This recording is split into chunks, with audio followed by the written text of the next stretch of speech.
Folks, Black Star Network is here. Oh, no punches! I'm real revolutionary right now. Black power. Support this man, Black Media. He makes sure that our stories are told.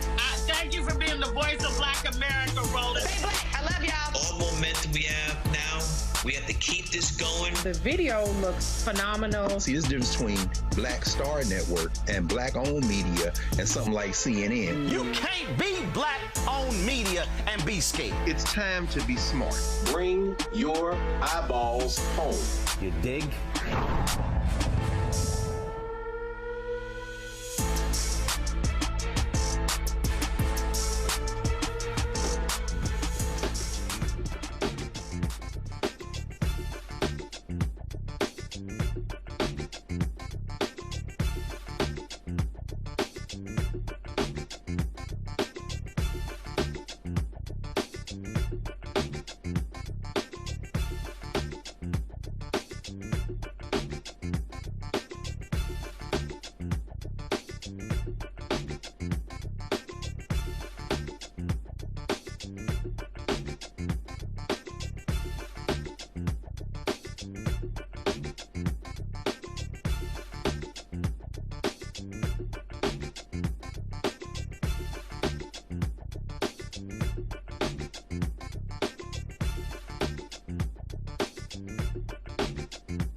Folks, today's Monday, August 17, 2026, coming up on Roland Martin Unfiltered, streaming live on the Black Star Network.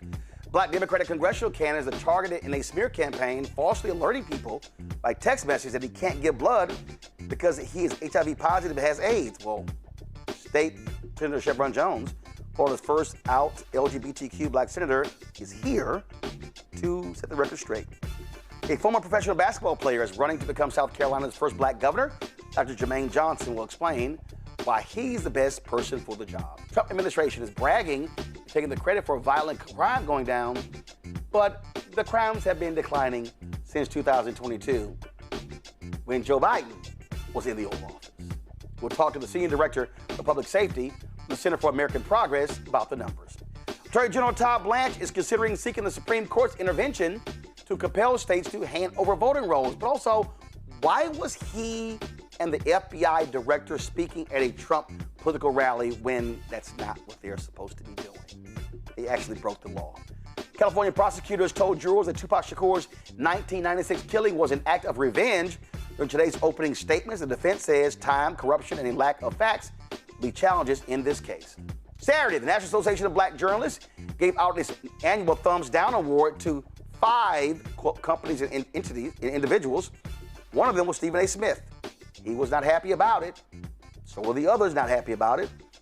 But we're going to explain to you the history of the award and talk with one of the founders of NABJ and the president who started the award. It's time to bring the funk. I'm Roland Martin Unfiltered on the Black Star Network. Let's go. He's got it. Whatever the miss, he's on it. Whatever it is, he's got the scoop, the fact, the find. And when it breaks, he's right on time and it's rolling. Best believe he's knowing. Putting it down from sports to news to politics. With entertainment just for kicks, he's rolling. It's on go, roll, y'all. It's Roland Martin, yeah.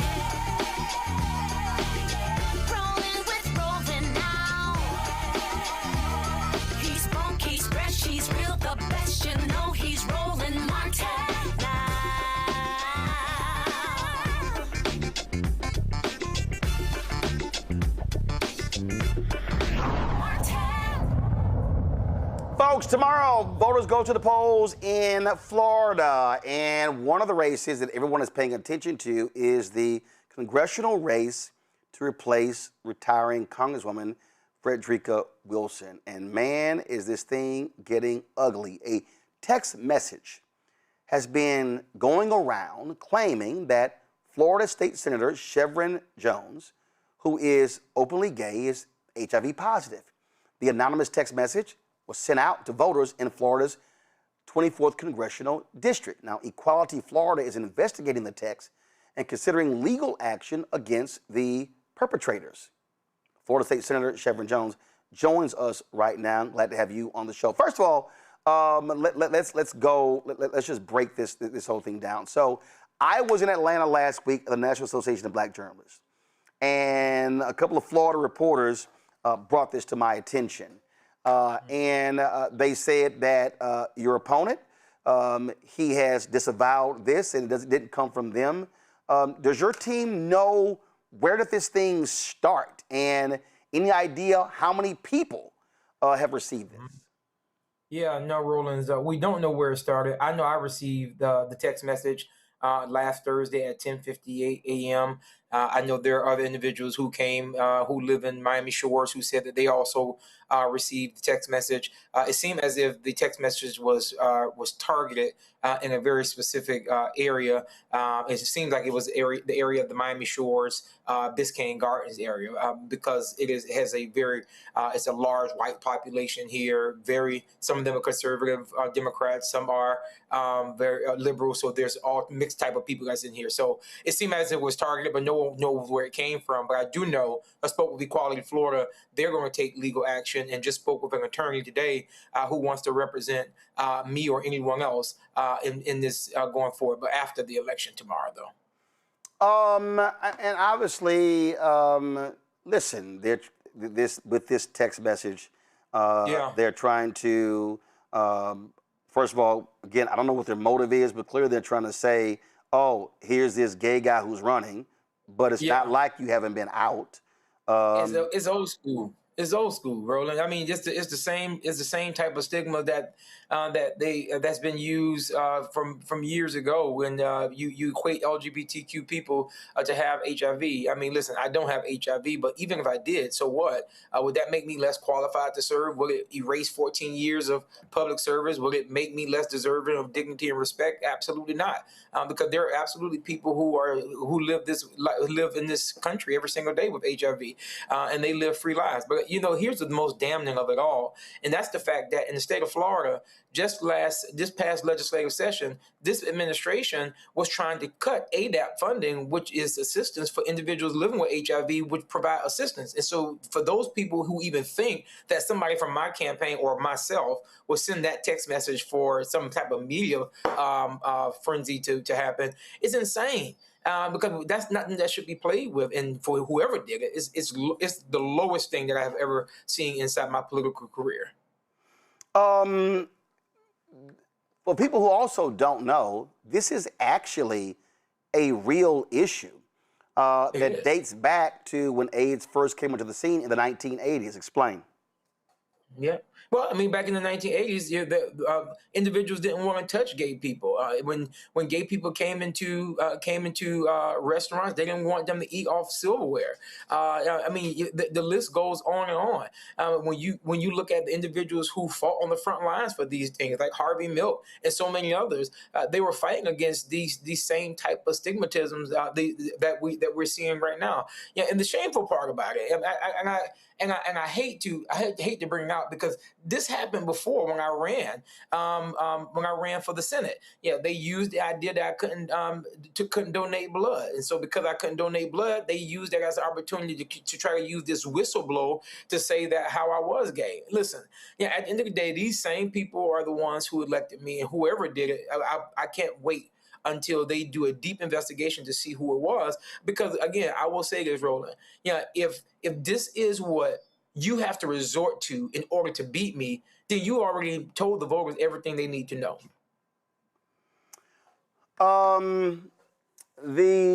Again, race is happening tomorrow. This has been extremely contentious, not just this race, but the race for another seat that may very well be filled by a white woman, Congresswoman Debbie Wasserman Schultz. And so what this really speaks to is a black political power in South Florida. Yeah, it is. I mean, when you look at what's happened with the seats after this past legislative session of this consolidation of seats, I mean, there are no options for where black people can run. I mean, black representation in the state of Florida is almost, damn near non-existent. And I keep warning people. I know we're fussing and fighting about what's happening right now, but the real fight, Roland. Now, I've spent 14 years in the legislature, 6 years in the Senate, and if we don't get 2/3 in the Senate, while the Senate is planning for the census in 2028, if we don't have the numbers to stop, we're going to see worse gerrymandering than we even see right now with this mid-decade redistricting, because we won't even have the numbers to stop any of this. So when we talk about black political power, it's slipping away in Miami-Dade County every single day. And I end with this seat. Now, if Debbie wins this seat tomorrow, you have Debbie's seat and you have Maxwell Frost, but yet still, this is the last black seat that we have in the state of Florida to be represented by a black person. The last seat, representing 24 million people in this state. This is the last black seat, and it's in South Florida, and it's the largest black district in the state of Florida. And because they compacted all the black people in one area. Just want to ask you this here, and that is, for folks who don't know, is this winner take all tomorrow, or if you don't get 50 plus 1%, does it go to a runoff? Because a new poll shows that you're up some 17 points against Miami-Dade County Commissioner Oliver Gilbert, as well as lawyer Kendrick Meek Jr., son of the former congressman. And so explain that. Yep. So tomorrow is winner takes all. There will be no runoff in this race. Listen, I told my team this morning when the poll came out. That's actually the fourth poll that came. The other one came when early voting started. We're keeping our foot on the gas until 7 o'clock tomorrow. We're running like we're 17 points behind. All right then, Senator Shevrin Jones. I appreciate you joining us. Thanks a lot. Always, yes, sir. All right, I want to go to my panel right now to talk about this story and also this race. Winkuni Siant, co-founder and CEO of Politicking, for joining us from D.C. Dr. Ome Congo, to being a senior professorial lecturer, School of International Service, American University, author of Lies About Black People, How to Combat Racists. Joining us from D.C., Reverend Shonda Nicole Gladden, CEO of Good to the Soul, LLC, and pastor of La Plata AME Church in Charles County, Maryland. Glad to have all three of you here. Winkuni, I just referenced this poll, and it is, look, you heard him say the black political power, but listen, in campaigns get nasty, and listen, folks should be investigating where all of a sudden, again, this text message dropped late last week, and it just started popping up on people's cell phones in the district. Yeah, Roland, I'm actually from South Florida, as you know, and so I'm from the district that's represented by Congressman Wasserman Schultz, but not too far from Senator Shevrin's district. And this is just part of the disgusting part of South Florida politics, to be honest. I wish I could say that I'm surprised, but unfortunately I'm not. But it's distasteful. And to, Senator Jones's point, who cares if he did or if he didn't? This has nothing to do with his credibility and his competency to be in public office. He's been in public office. He's been an asset to the community in that office. And it also makes me think of something, Roland. As many of your viewers know, I'm Haitian American, and I can't help but think of back in the 1990s when the CDC published the 4 H's about HIV, right? And it used to be 4 things: homosexuals, homophiliacs, heroin users, and Haitians, right? So I really always have a really big issue when people are misclassified based on how they identified or who they are, because now we know that HIV is based on none of those things, right? It's a bloodborne disease, and regardless of your sexuality or your ethnicity, you can contract it. Absolutely. Ome Congo? I think it's just really disgusting, but at the end of the day, it's not surprising in this era that we live in that people have learned that resorting to the culture wars and resorting to fear tactics it's going to keep working until it doesn't. And so I'm glad that he has, still ahead in the polls. I'm hoping that he does overcome this. And when they do this investigation, I mean, nowadays, Roland, it could be anybody. It could be somebody local. It could be Russian bots, right? Who are doing these types of things. But we're only going to see more of this. We're only going to see people pick more at people's individual differences, orientations, races, genders, religions, and the like, because that's all they have. They have no other issues. And so my hope is that, especially now that we enter Trump 2.0 and we're seeing the complete and utter failure that he is, and how he used the culture wars to get himself to this level that he's at right now, that people in Florida and across the country, as these elections continue to go, will actually start waking up and focus on actually voting in people who have a reputation, who have a strong resume, and who are actually going to do something about the issues. But until then, these politics of fear are unfortunately more successful than I wish they would be. Shonda? Yeah, the politics of fear really do frustrate me. And the sad part about it is that people of faith are often called into the conversation because a lot of times we have done a disservice to the HIV community as well as the LGBTQ plus community in allowing the interpretation of scripture to be such that we demonize and weaponize both a status of HIV positive that in and of itself has nothing to do with one's moral capacity or one's ability to lead, as well as an LGBTQ plus person's identity within the realm of who we consider disposable. And so it is absolutely calling upon our community to think poorly of this one man who's trying to do a good job and continue to do a good job for his community in ways that bites at that divisiveness and the weaponization of culture and scripture and faith and ideology. I wish him the best, but I also wish better for people of faith. I'll also say this here. The reality is you can, he's said it's not true, but you can be HIV positive and serve in public office. You can have AIDS and serve in public office. You can have cancer and serve in public office. Let me remind people that Congressman Alcee Hastings, he had pancreatic cancer and continued to serve and died while in office. And so, right in Florida. So I just want people to understand that whoever's sending this out, clearly that was a goal in mind, but that's not disqualifying to serve in public office. Facts are facts. Again, Florida votes tomorrow, Democrat-Republican primaries. Folks, go to the polls, maximize the vote, use your power, and speak at the ballot box. Going to a break. We'll be right back. Roland Martin Unfiltered on the Black Star Network. All right, folks, let me get personal for a second. My mom had questions about her Medicare, so she called Chapter, a Medicare advisory company, and she texted me right after saying it's a great benefit. It was easy. A real person walked her through the whole thing, and now she understands better what's going on. But it's not just her. A woman in Yonkers wrote in saying the process was so simple, the enrollment was easy, and she was so glad she called. Then there's Marilyn, 90 years old, in Florida, living on Social Security. Her premium climbed every single year north of $400 a month for coverage she could barely afford anymore. So what does she do? She called Chapter. They found her the same top-tier coverage for hundreds of dollars less. 90 years old, and finally somebody in her corner. I hear stories like that again and again from our community. The Medicare system was not built to work for you. Too much fine print, too many plans. Yet Chapter's advisors are independent and honest, the only Medicare advisors that compare every plan nationwide.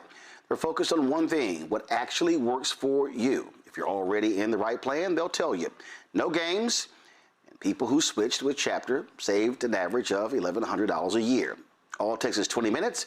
You talk to a real person, and it's completely free help. So call Chapter at 724-264-8281, 724-264-8281. That's Chapter. I don't know about you, but I find it interesting that so many people think they know black men so well. How we feel, what we think, what we want, why we do what we do. Hell, they even told us why we vote and why we didn't vote, but never asked us what our aspirations were, what scared us, what pisses us off, what we live for, how we live. That's what this show is. No translation, because we don't need anybody speaking for us, but we do need to speak for ourselves. This is not a traditional election show. And we don't need to speak through other people's lens. It's no translation. Right here on the Black Star Network. Join us.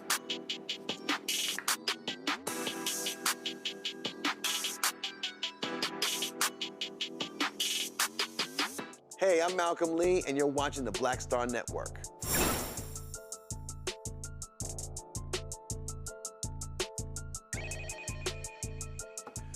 We know Donald Trump lies. He lies all the time. He makes stuff up and doesn't like getting fact-checked. And he's been lying about crime. On Friday, the FBI released records showing a decrease in violent crime in 2025. Both the violent crime and murder rates have gone down annually since going up in 2022. According to the agency's Uniform Crime Report, the overall number of violent crimes declined by 9.3% in 2024. The rate of murder and non-negligent manslaughter fell by 18.1%. Now, not all the data was positive. The analysis found that reported assaults on law enforcement officers had increased by 13. Okay, in all, well, that's a slight description. So in all, there were more than 90,000 officers assaulted in the line of duty, a 10-year high. Now, here's what's interesting. Trump had a rally in front of a bunch of law enforcement people where Attorney General Todd Blanche gave this stern warning to anyone who unlawfully touches law enforcement officers. This took place in Garden City, New York. The first year of this administration, Will y'all we saw please the check largest decrease in violent crimes in 100 years. And what that shows you, it shows you what happens when you have a leader, when you have President Trump empowering all of us, empowering me, empowering federal law enforcement to partner with our state and local cops, sheriffs, everybody. It happens when you back the blue every step of the way. My administration, in my Department of Justice, if anybody touches a federal law enforcement officer in any way inappropriate, we will prosecute them to the fullest extent of the law.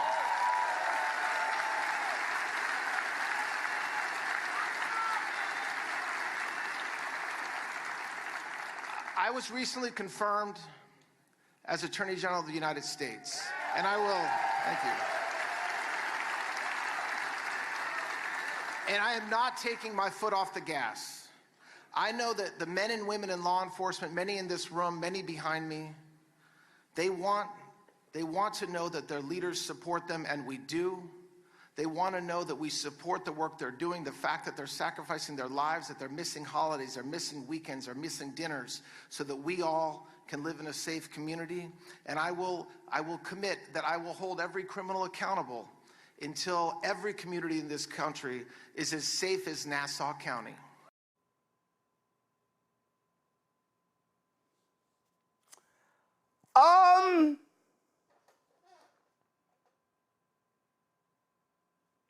Did he forget the pardons for January 6, 2021?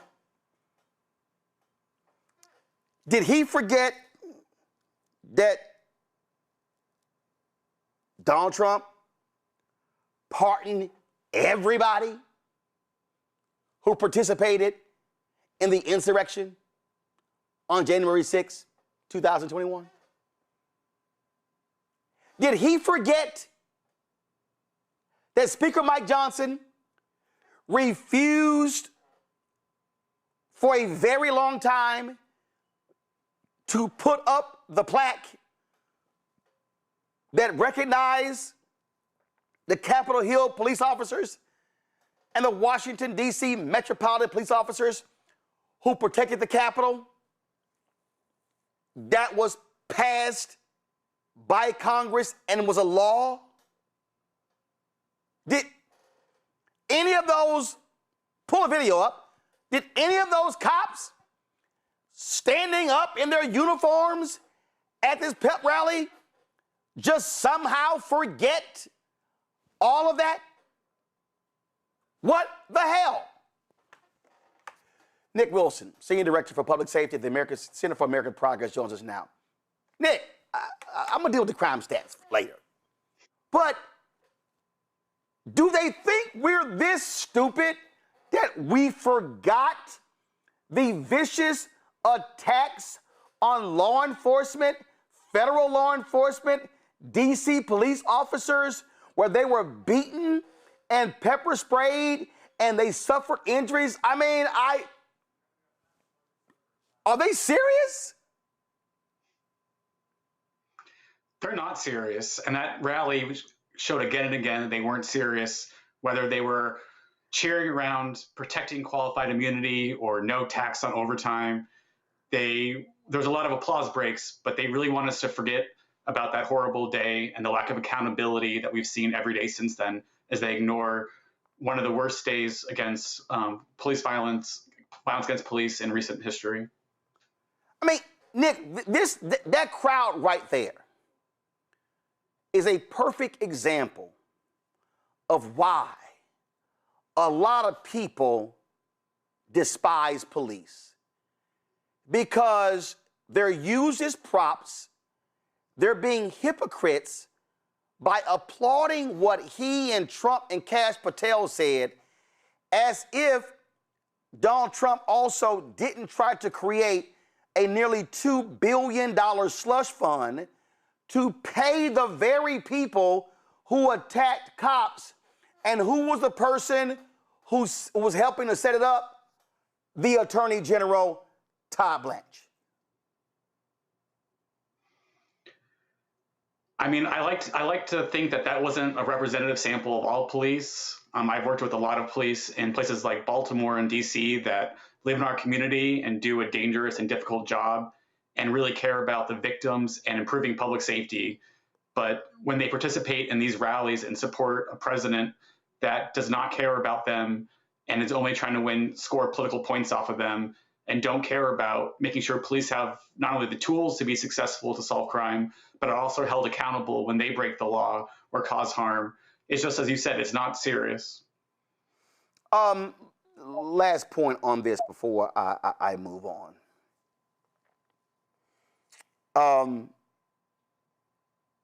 We talk about the attacks on federal law enforcement. Kash Patel, FBI director, spoke at the very same rally. And Kash Patel, Todd Blanche, and Donald Trump talked about fighting for and standing up for federal law enforcement. But just correct me if I'm wrong, Nick. Hasn't Kash Patel fired a number of FBI agents who were simply doing their job when it came to the raid in Mar-a-Lago and came to investigating certain things? So they don't actually support law enforcement. They really only support MAGA law enforcement, and they oppose any law enforcement that actually investigates them. That's exactly right. Not only have thousands of FBI agents been fired, others have been taking off really important cases, prosecuting violent crime, crimes against children, drug trafficking cases, and been forced to do immigration enforcement and going after people that aren't posing a threat. And not just the agents, but prosecutors, federal drug prosecutions of cartel leaders and organized crime leaders are at a lowest level since at least the 1990s. And they're pardoning political allies, people that have been defrauding millions of dollars of taxpayer money and drug kingpins. And it's really all political points. And they will use police and these statistics as kind of backdrops at their political rallies. But they're showing every day that they're undermining the very work that they do to go after organized crime and keep guns and drugs out of our communities. So let's go to the stats. Trump says, me, I'm the reason why the stats are going down. But they started in 2022. Who was president, or who was the Oval Office occupant? They refused to mention that President Biden oversaw most of these declines. You have to remember that actually murder spiked by 30% during Trump's final term in office. And then, yes, it went up some more and kind of steadied in 2022. But we saw record-breaking declines in both 2023 and 2024 in Biden's last years in office. And here at the Center for American Progress, we calculated that nearly 2/3 of the drop in the national murder rate by the end of last year actually, since the 2020 peak, actually happened before Trump re-entered the White House. And it's funny that Trump and the people defending him, when the crime was going down under Biden, they attacked the statistics and said you can't trust them, or they're being skewed, or they're being underreported. And now all of a sudden they have no problems citing the same statistics coming from the FBI. And Donald Trump loves to trash blue city mayors, especially if you're black.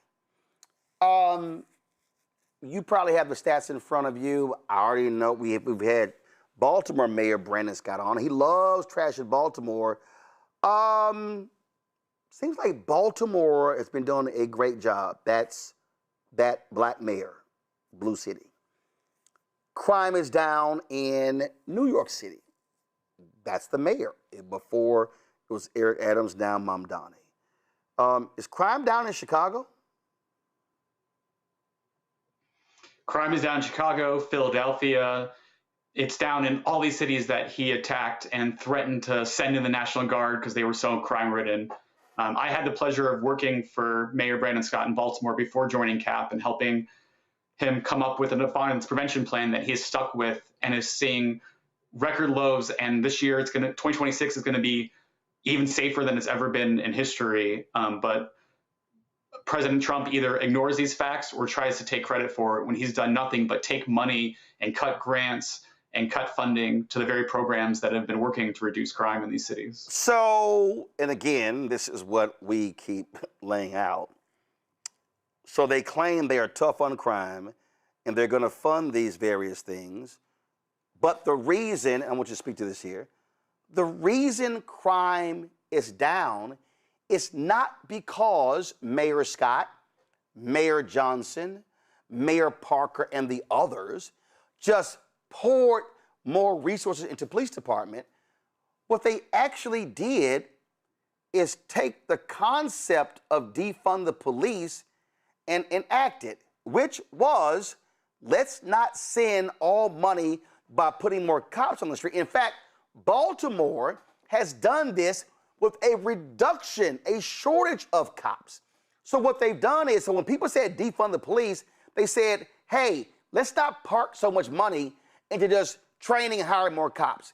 Let's actually confront all of the things that leads to crime, and that is how it's gone down. Yes or no? That is mostly correct. I will say that Mayor Scott has invested in law enforcement, and Governor Moore has made historic investments in the state. The problem is a lot of these cities, especially during the pandemic, were really having these officer shortages and they couldn't hire enough staff. So what they did is they took their limited police resources, used data, used technology, and really focused on the small number of people in places that were driving violence and really knew them by name and communicated directly to them saying, like, if you pick up the gun and you shoot someone, yes, we will hold you accountable, but we don't want that to happen. We are going to make sure that you have every resource and service available to provide an alternative pathway, whether it's emergency relocation of housing or job training or treatment or any other kind of cognitive behavioral therapy. And they really invested these resources in these people and places instead of doing what Mayor Scott lived with and grew up with, which was just going into predominantly black neighborhoods and just arresting as many people or stopping them. They used intelligence-led policing to really focus on the small number of people and say, hey, we will hold you accountable, but we don't want to arrest you. We want to give you another way forward. And it's been really effective. Yeah, I mean, again, it's called, you deal with housing, you deal with jobs, you deal with mental health, you deal with all of those different things. That's how you reduce crime. Because the reality is, for the most part, police investigate crimes that already happen. They actually don't prevent most crimes. Yeah, and I think investigating and solving more crimes is where we're seeing a lot more energy and a lot more excitement at the local level where it's getting better. A couple of years ago, we were solving less than half of murders. Now we're, in the 60s, but that still means that a lot of the time, too many crimes go unsolved, and then people feel like they're not deterred. So instead of spending more money on aggressive police tactics or people just sitting in their police cars, waiting for something to happen, they're hiring more detectives and giving them better training and using kind of crime gun intelligence resources to use ballistic imaging and matching to really go after those people that are driving most of the violence. And when they know they're more likely to be caught, they're less likely to commit a crime because they don't want to be arrested. And so there's this, and it also builds trust with the community that, hey, if we're spending all this money on police, we want to make sure we're getting our money's worth and that they're actually catching the people that are committing homicides and not fatal shootings, and not just arresting people for small amounts of drugs or loitering or these low-level offenses that don't really prevent other crime from happening in the first place. Absolutely. Nick, we appreciate it. Thanks a lot. Thank you for your time. All right, then. Go back to my panel. Ome Kong, I'm going to start with you. I mean, all this man does is lie, and he takes credit for other people's homework. I mean, remember in the first term when he kept taking credit for signing a veterans bill that Obama literally signed? Donald Trump is liar in chief. I keep telling people he will lie about a lie. Yeah. I mean, the man's first instinct is to lie. And, I really appreciate the segment and the comments that were made. But I'm just found myself wondering, when are police going to be speaking up, right, about this? And the reason why I bring this up is because, of course, we know that there are some police districts that are, they're going to be red no matter what, so on and so forth. But at the same time, they're also in a resource fight, some of these districts, with ICE, right? You also see what's happening on the street with ICE coming in and murdering citizens and non-citizens and walking scot-free, people like, Renee Good and the like. And Trump, they said assaults are up on law enforcement now. What is he really doing about it? So the fact that, I know their shirts weren't really brown, but they were kind of like light. It just had me thinking kind of brown shirts. The fact that they're willing to go out there and stand behind this man and stand behind Todd Blanche and Kash Patel, who shouldn't have been there in the first place, and let them continue to lie when they know the stats. They must feel that they're getting something in return. Maybe they're getting enough racism, enough white supremacist mindset that's coming from their vitriol that they feel comfortable letting this man lie. But at the same time, we need to have more segments like this where people can actually look at the real reasons why crime is on the decline. I was watching Morning Joe the other day, and Scarborough was like, well, yeah, crime is on the low because police are getting to do their job now. And it couldn't be further from the truth when you talk about what, Mayor Scott and others are doing. And so really at the end of the day, I wish more people would cover this, but I also wish more police departments to speak up, because I know many of them are being stretched in by what Trump is doing, and they shouldn't continue to let him use them as props. See, when Cooney, let's be real clear, Joe Scarborough is a Republican, okay? He was a Republican in Congress, is who he is. And when Cooney, when they say that crap, oh, they get to do their job, they were doing their job before. But here's the deal. People weren't opposed to cops doing their job. They're opposed to them not doing their jobs. They're opposed to them beating the shit out of people. They're opposed to them planting drugs. They're opposed to them planting evidence. They're opposed to them lying on police reports. That's what people are against. And so I love these people. And Donald Trump is the one, we need to let the cops do their jobs. Yes, but cops also deserve oversight. It's called protect and serve the citizens, not each other. That's right, Roland. That's absolutely right. And I think we've continued to see America cry out for that. And when you say beating the shit out of people, let's be specific, beating the shit out of black and brown people particularly. And that's exactly what, when we say defund the police, that's what we're alluding to. We want good police officers, competent police officers to be able to do their job. But what we can't stand for is Donald Trump using them as an armed militia, right? What we can't stand for is Donald Trump sending federal law enforcement into cities to police and patrol them, right? Because that's not the reason why we see crime decreasing. We can all agree here that Donald Trump inherited an already decreasing crime trajectory, and now he's touting it as his his victory. This shouldn't be surprising. We know he's a bully. We know he doesn't play fair on the playground. And of course, he's going to take credit for somebody else's work. But if we really look at the statistics, we see that this crime trend has been decreasing. It started decreasing under the Biden administration, and God willing, it will continue to decrease. We don't hate any one person enough that we'd want crime to go up under their jurisdiction. But let's be real, just because crime is decreasing under the Donald Trump presidency doesn't mean that there's a correlation of his presidency with the decreasing crime rate. No, and bottom line is these MAGA people, they will accept this man lies. They won't fact check. Fox News, Shonda, will just be, oh my God, our glorious leader. He is stunning. He is amazing. He is just unbelievable. And they will even lie to their own viewers and listeners because their entire job is to kiss his poopy pants butt at every turn. And he's absolutely taking credit for somebody else's real work, specifically as a pastor and a woman of faith. I can tell you since 2012, Live Free, Pastor Mike McBride, my homie, Rosie Bryant, and my team there, all of them have been doing the work of community-driven, faith-driven interventions to reduce violent crime in Black and brown communities all across the country. So no, he does not get to take the credit because, yes, we can say nationally violent crime is down, but we will not ascribe it to our current president's administration. But we also must not overlook or gloss over the reality that violent crime is nationally being reported as being reduced, but there are still huge pockets, particularly I think about college campuses. Just this month, we're looking at college campuses getting shot up at a larger number with students and community members getting ready to go back to school. I don't think we can even think about this national crime statistic being something that the current administration has any right to. But shout out to Live Free. All right, folks. I want to go back to Todd Blanche, y'all, because at the same rally, he actually said the Justice Department could take its efforts to obtain states' voter rolls all the way to the Supreme Court following its loss in 22 federal courts. In March 2025, Donald Trump signed an executive order directing the federal government to take action on election oversight. Acting on the order, the DOJ began demanding states turn over their official list of registered voters. The department filed 30 lawsuits against states, including red states, that refused to turn over their rolls. They've lost 22 of those cases so far. And the Constitution designates states as having the primary authority over the administration of elections. And Blanche said the president, Donald Trump, understands that, but it doesn't mean the federal government should not play a role. This is what he said Sunday on Meet the Press.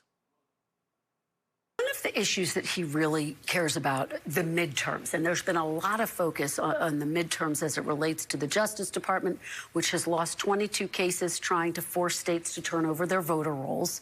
State officials have pushed back against those moves. They say states dictate how elections are run, not the federal government.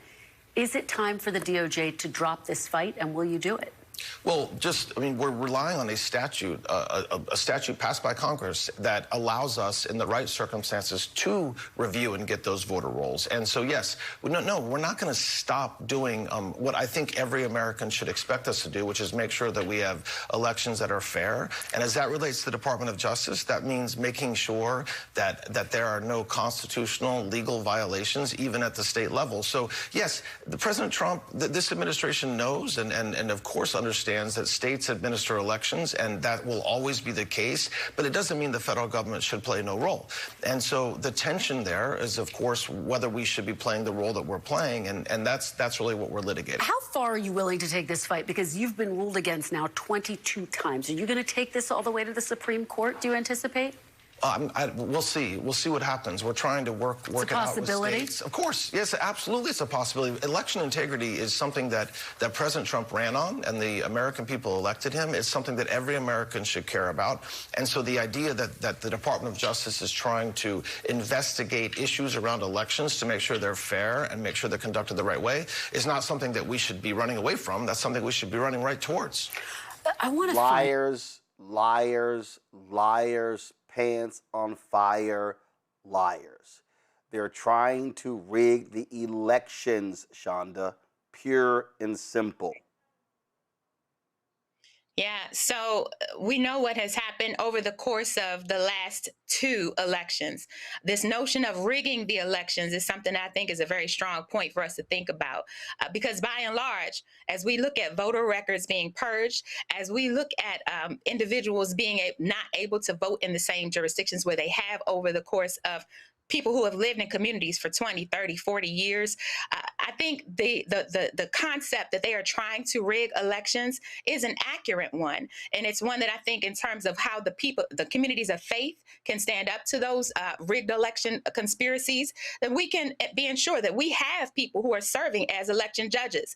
When I lived in the city, outside of the city of Chicago, I was very proud to go and to become a Cook County election judge. And so as people of faith, do go to your local elections and make sure you are signing up as an election judge on either side of the aisle. You can sign up to be a poll chaplain on either side because it's nonpartisan. But if we have community eyes in the rooms as elections are happening, and even if we have some of our own people on the ballot, we can certainly avoid or mitigate the challenges around election rigging. Wendy Cooney. In terms of making sure that we're being active and not passive participants in the voting process, I think that's integral. And, you know, especially as we have big elections happening tomorrow in my home state of Florida, this is something that people can use as oversight to get involved. But let's go back to what Blanche was saying. I think there's so much controversy here, Roland, because it's really about who's being monitored and why. When we look at the lawmakers, the Democratic lawmakers, they have consistently raised concerns that these federal elections have been disproportionately deployed in Democratic-leaning jurisdictions. I tend to agree. We already talked about how this voter roll access is playing out. And then, Attorney General Blanche has straight up said that there is not going to be a promise that the Justice Department is going to operate independently of the White House. He said an attorney general should not make such a pledge. I thought their job was to be beholden to that separation. So it's really concerning when you have an attorney general that really is again and again serving at the leisure of the president and not the United States people. It's quite concerning, but it's who he is, and he's continuing to stand 10 toes down on that. McConnell bottom line is there ain't no separation. Period. Yeah, and normally I feel like these Sunday shows are, so I get so annoyed when they have these guys on to get out there and spout their lies. But what I'm particularly happy about with this one is because he made it clear.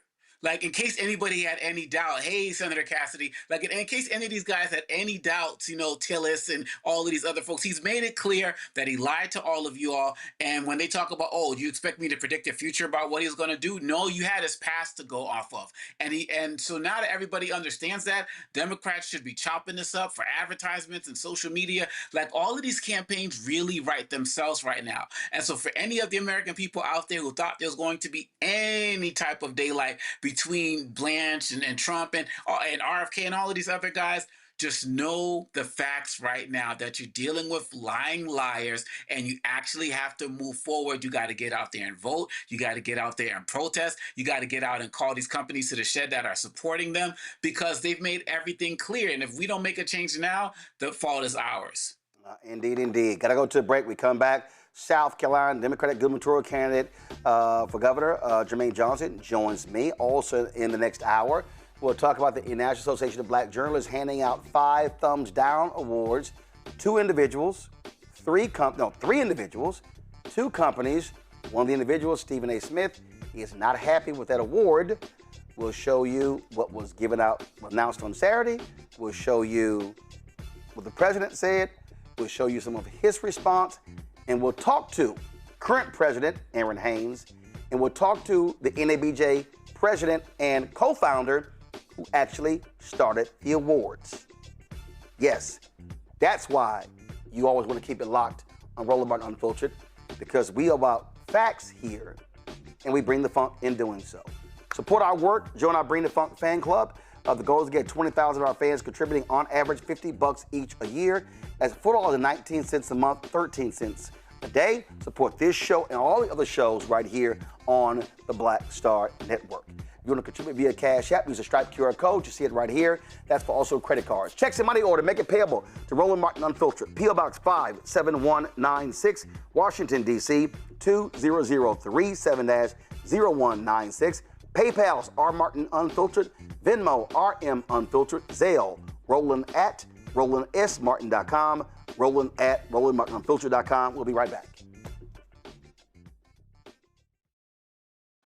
All right, folks, let me get personal for a second. My mom had questions about her Medicare, so she called Chapter, a Medicare advisory company, and she texted me right after saying it's a great benefit.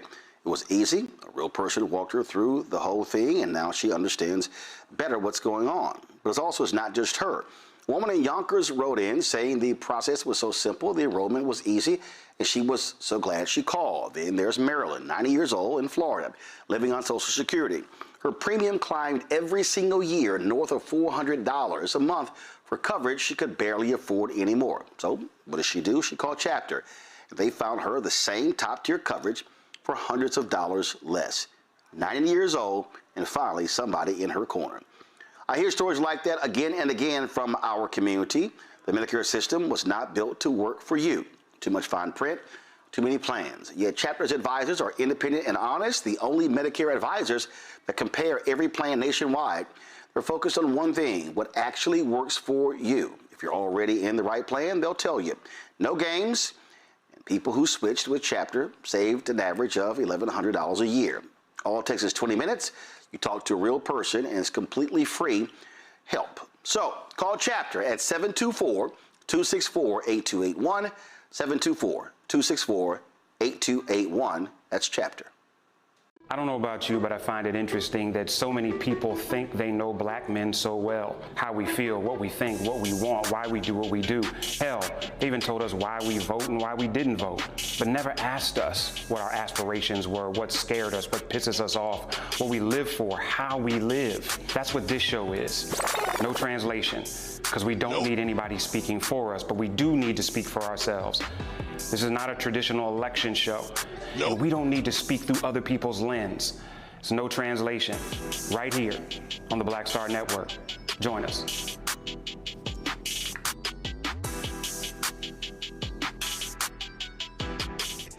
What's happening? This is your man, Motown recording artist Kim. You are watching the Black Star Network.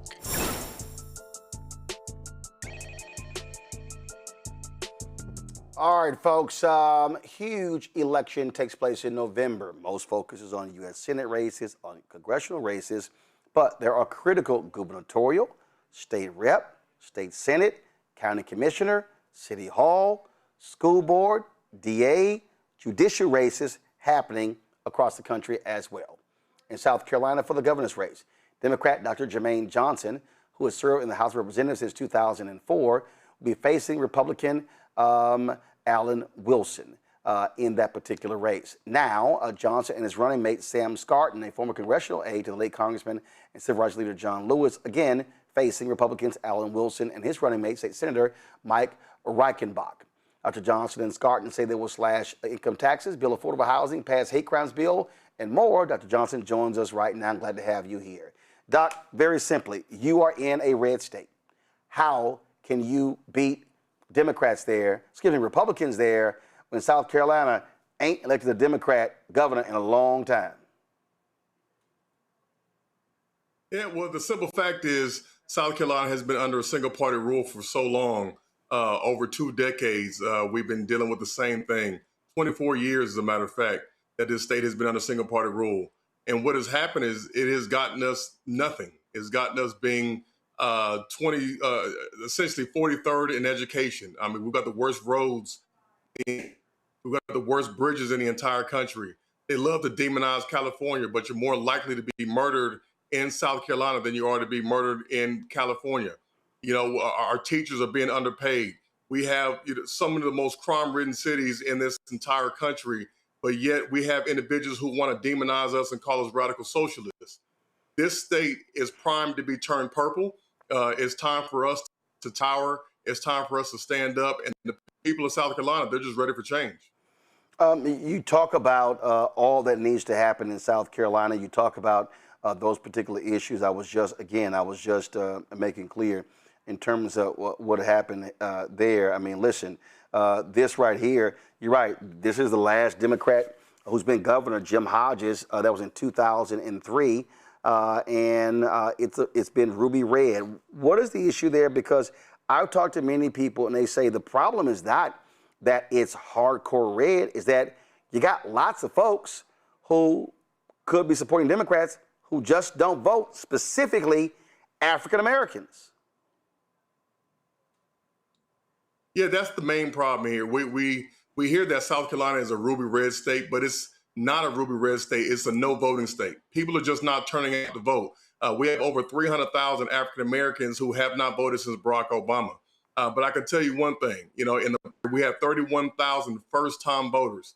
And I met many of those individuals by walking the early voting lines. And those individuals were saying, hey, Jermaine, I got registered to vote just so I could vote for you.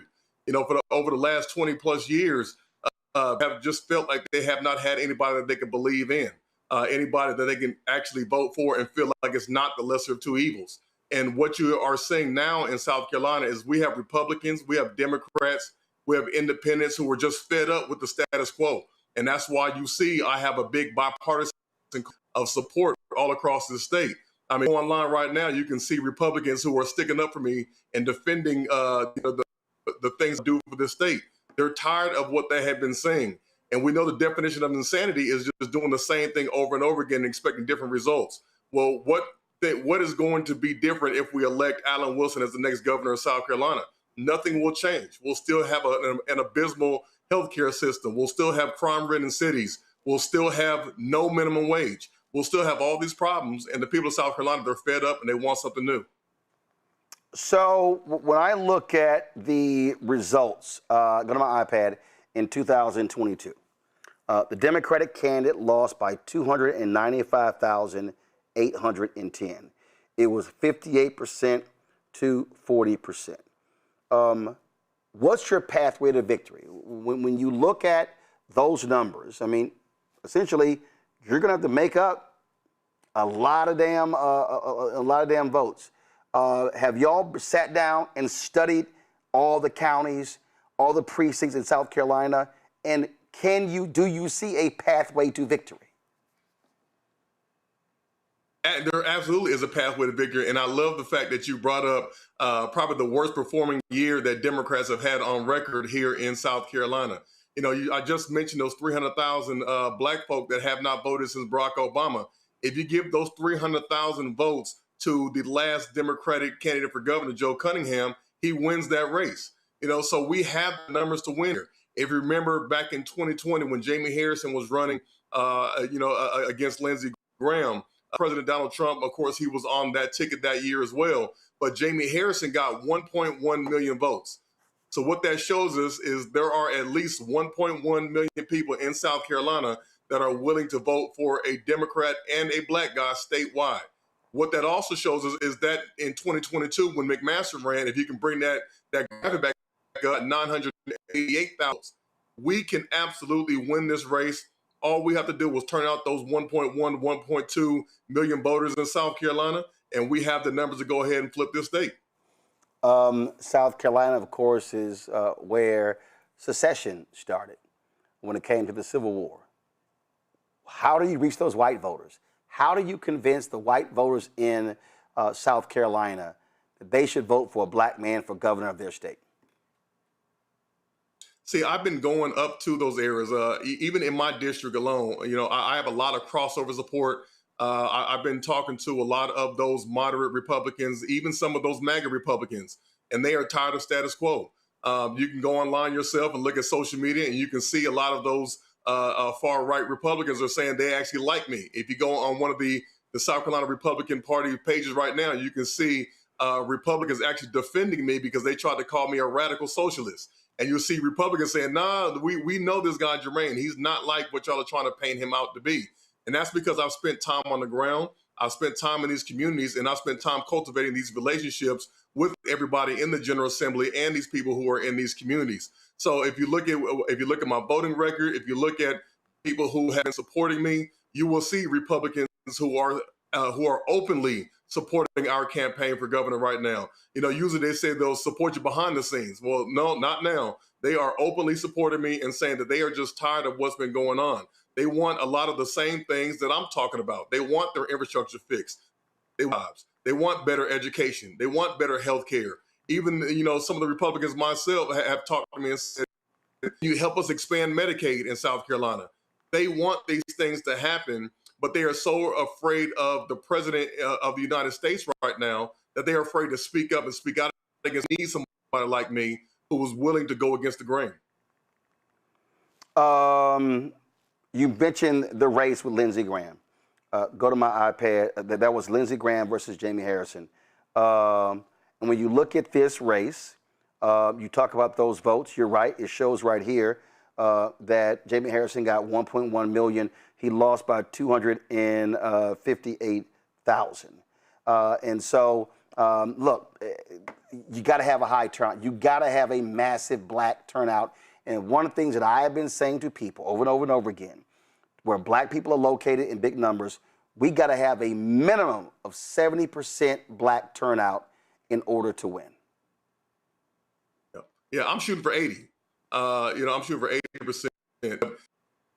Just looking at the historical context here, I'm only the second black person in the history of South Carolina to be the nominee for governor. And the first time was a guy by the name of Theo Mitchell, and that was back in 1990.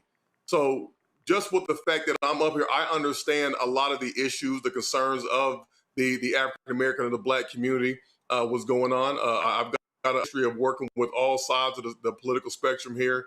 And I've been working with a lot of people just across the island everywhere. And we have far more in common than we have in terms of differences. And as long as we have this massive turnout, which is what I'm seeing is going to happen, like we had in the area here, if the trends continue, if the momentum continues, people are excited here in South Carolina for the first time in a very long time. There's nowhere I can go in South Carolina where I'm not getting recognized now. People are excited and they're ready, and they just want me to be able to keep the issues at the forefront, not this mudslinging contest that they want to call, these name calls, competitions that they want to have. They want somebody who was just going to talk about the issues that people are facing every day in South Carolina. Quick questions from our panel. Congo, you're first. I wish you the best of luck in your campaign. And one of the questions I have is, how concerned are you about voter suppression efforts in South Carolina? So that's actually going to happen. I've already predicted that it's going to happen. You're going to see some ballot harvesting. You're going to see the effort by Donald Trump. As you already probably have seen, he'll be down here in some point this week trying to campaign for Darlene Graham. We know something going to happen. So the phrase we're using is win too big to rig, because we know that that's going to be their effort. It's traditionally their effort that they try to do is suppress. They're trying to erase voters off of the voting rolls now. They're looking for the data of voters. They're trying to do all the different tactics. They're trying to close the primaries because they know here in South Carolina, when you have open primaries, I have to register by party. They're trying all different types of things right now. So this may be our last shot at having an open and fair election here in Atlanta if they get their way. Coney. Dr. Johnson, you've gone from representing House District 52 to now running statewide for governor. What did you learn in the legislature that fundamentally changed how you think South Carolina should be governed? Well, I learned that 90% of that we talk about, we all agree on. And that has been one of the things that I wanted to make sure came to the forefront, which is why I continuously just talk about the issues that South Carolinians are facing every day. We don't have a minimum wage in this state. We just follow whatever the federal government says. And a lot of these guys that are in the General Assembly, a lot of the Republicans, they will say one thing in front of the cameras and then do something completely different behind the scenes. They'll back room and say, Jermaine, I don't agree with any of this, agree with that. But if I vote this way, then I'm going to get primaried and they're going to come and they're going to get me out of office. So they're going to bring somebody who's worse off than I am in here. And they just kind of do what they are told to do. They just kind of follow whatever the president of the United States says to do. None of those individuals even wanted to go through with the redistricting situations shot down. But the President Donald Trump, he called down here to South Carolina And he said, y'all will go to session, you will do this, and that's what happened. But thank God somebody understood that it's kind of good to have a Congressman Clyburn up there just in the simple fact we may have another Democratic president. And they need to continue on with these good relationships so that we don't have something to happen to us that could happen to other places in America. So I learned in the General Assembly that I can work with anybody and everybody, and it really doesn't matter what political ideology they prescribe to. Shonda? I wish you well. I'm praying for you and your candidacy, but you have built your campaign on being a true South Carolina first governor, right? And you've named this running mate whose work centers on lending small business owners that banks wouldn't touch. So I want to know, how do you, because I have family in rural South Carolina, how do you speak to an actual policy mechanism and not just a message that will convince those rural working class voters that your administration can actually reach them? Yes. Well, I've already done a couple, and I let my actions speak louder words. I created something in my district called the Lower Richland Tech Academy. And that Lower Richland Tech Academy, it teaches low coding and no coding technologies to people in rural communities. And it teaches them how to start their own virtual businesses.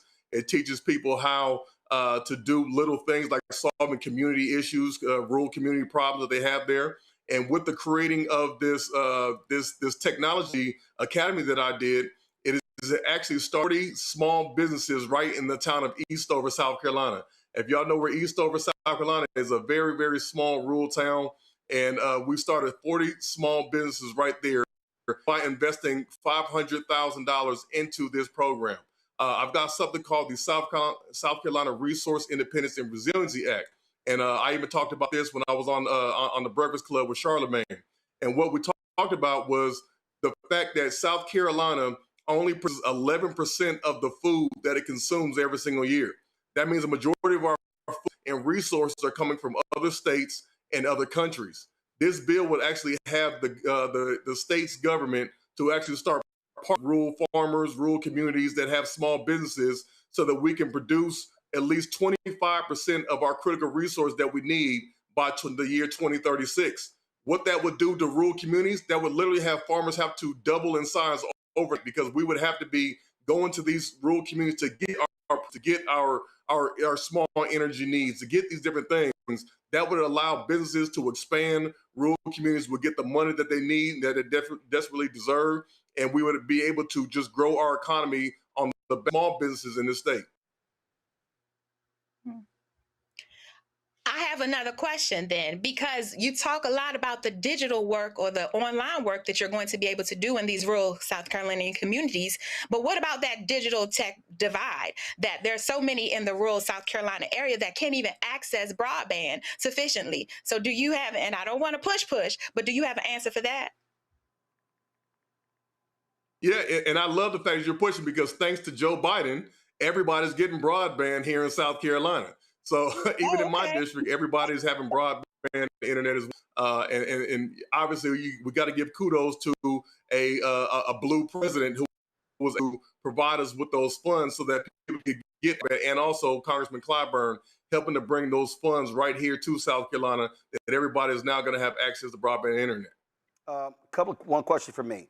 Are you getting the support you need from the Democratic Governors Association and Democratic donors outside of your state? So the DGA, they are now about to start helping out with a lot of things. I've been a part of the DGA's, like their retreats. I've been to a few of those already. I've talked to Governor Beer about some things. So they'll be getting more involved with what we have here in South. What I've been hearing is that now they truly believe that South Carolina is primed to finally elect a Democrat governor for the first time in so long. So now people actually are seeing the trends happening here, and they believe good year for all of us. So we're going to continue asking for more and more, because we don't want the South to be forgotten. People must know that the South is the place where people are migrating to, and we have to make sure that there is on what's happening. We are first in the nation now, so anybody that wants to be president is going to have to get the people of South Carolina to support them. We can always use more support. We can always use more content. I believe the momentum is trending in the right direction. All right, then. And so that is it for us. And I'm surprised, Dr. Johnson, you ain't sliding your website. Well, listen, hey, I appreciate it. I appreciate you letting us know that. Doc, if you're gonna do this, Doc, you gotta mention. I'm just saying, if I'm you, I'm mentioning at least 2 or 3 times slide it in. Well, let me go ahead and do that right now. I don't want to take over your show. So, you can go to johnsonforsc.com if you want to get more information about the campaign. You want to, get involved. If you're in South Carolina, free to sign up to be a volunteer. If you're not, you can contribute to the campaign. We can desperately use some assistance to expand our message, to go ahead and continue reaching the voters where they are. We know this is a big state. There's 5.4 million people in this state, and we've got to get in front of everybody so that they know that there is a better option than what they've been seeing for the last 24 years, that there is an opportunity to build this new South Carolina. And that is exactly what we're going to do together. We're going to build this new South Carolina because this is the opportunity for all of us. And I'm not going to give you too much heck, Brother Martin. But as a man of Phi Beta Sigma Fraternity Incorporated, we have to make sure that we act. Again, it's a nice little youth group. Just want to let you know, alphas know how to ask for money. So you've been to enough black churches. So yeah, it took an alpha to tell you how to ask for some money. All right, good luck, Doc. See, you should. Appreciate you, brother. See, you shouldn't even brought that up. See, you brought all that pain on yourself.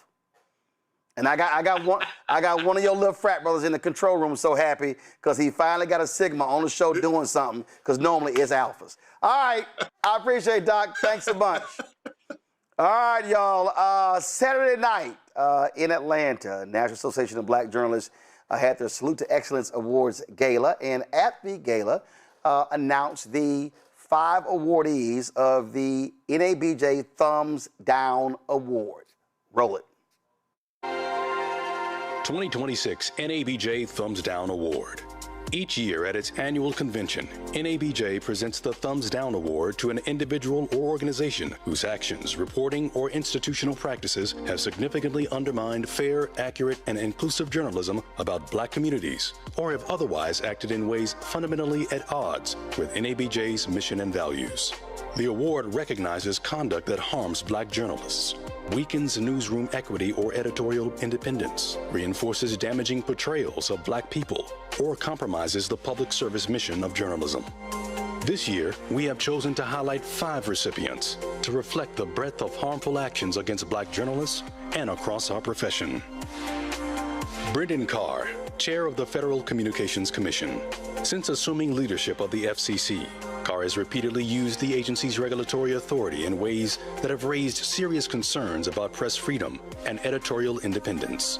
His actions have targeted news organizations through licensing scrutiny, while amplifying efforts to pressure media and communications companies to dismantle diversity, equity, and inclusion initiatives.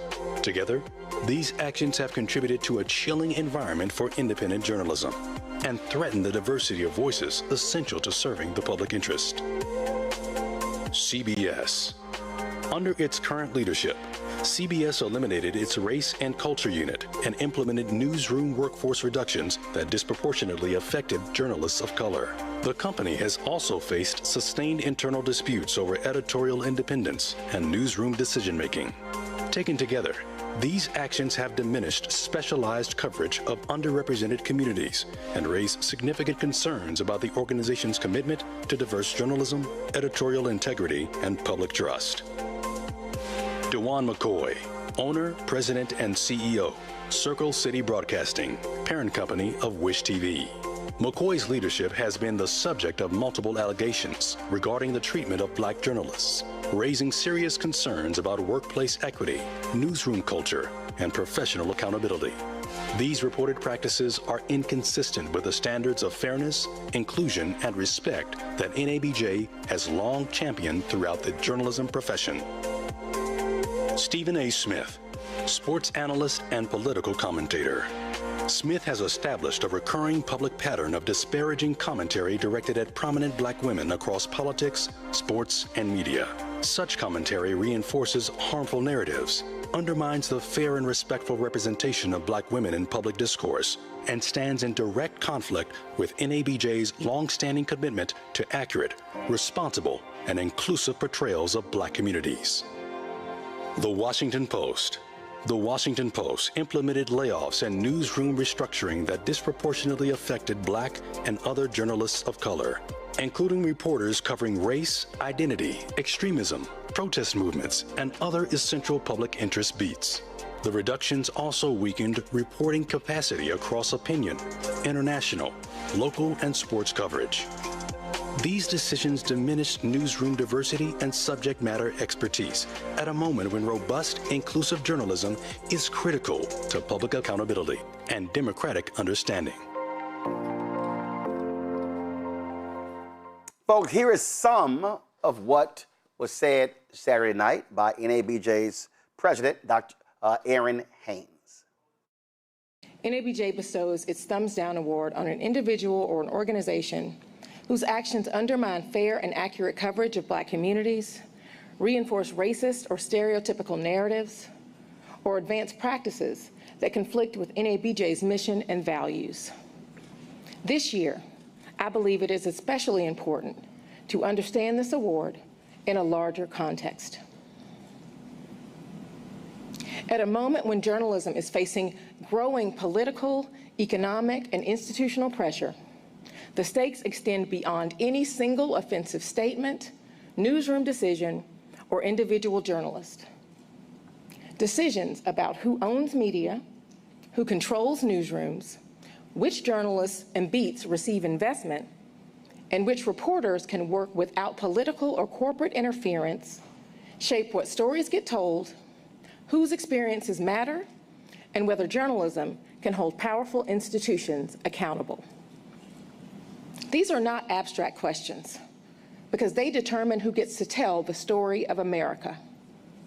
And at a time when the public needs rigorous reporting on the forces that are shaping people's lives, eliminating journalists and subject matter expertise weakens journalism's ability to serve the public and hold power accountable. Now look, I know the Thumbs Down Award can make people uncomfortable. Good. Because accountability is not supposed to be comfortable. The theme of this week has been our revolution, truth, power, and black journalism. We cannot spend an entire week talking about truth and power and then become timid when it is time to tell the truth to power. We cannot talk honestly about what is happening to journalism right now without talking honestly about who is making the decisions that are shaping journalism.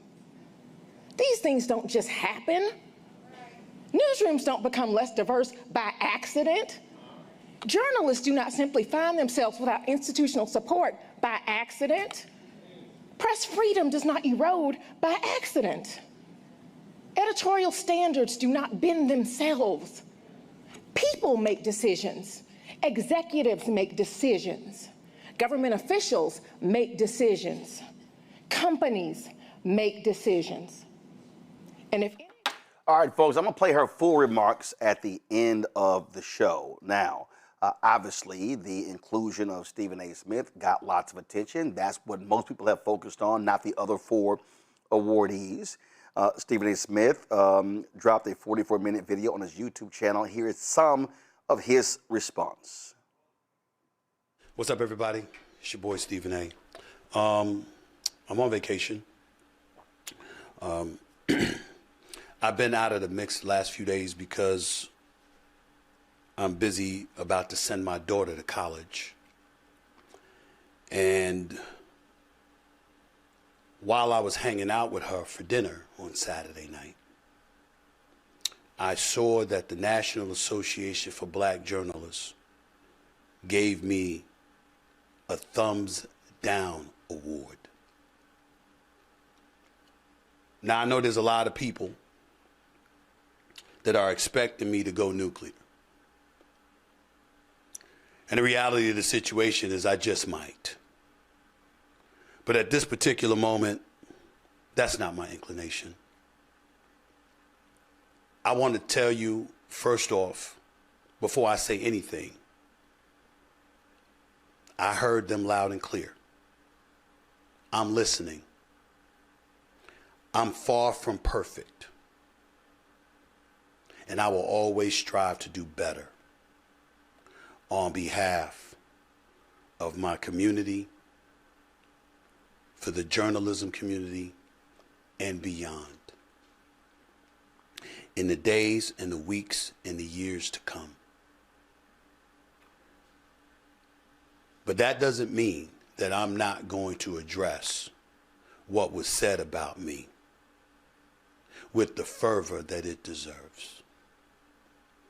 Because even though I heard you, even though I am listening, even though I will always strive to do better, that doesn't negate the bullshit that the NABJ did Saturday night or Friday night, whichever night it was, I believe. Again, you can go to Stephen A. Smith's YouTube channel. You see his full response. Now, for disclosure, I am the current Vice President Digital for NABJ. This is the 4th time I've served on the board of directors.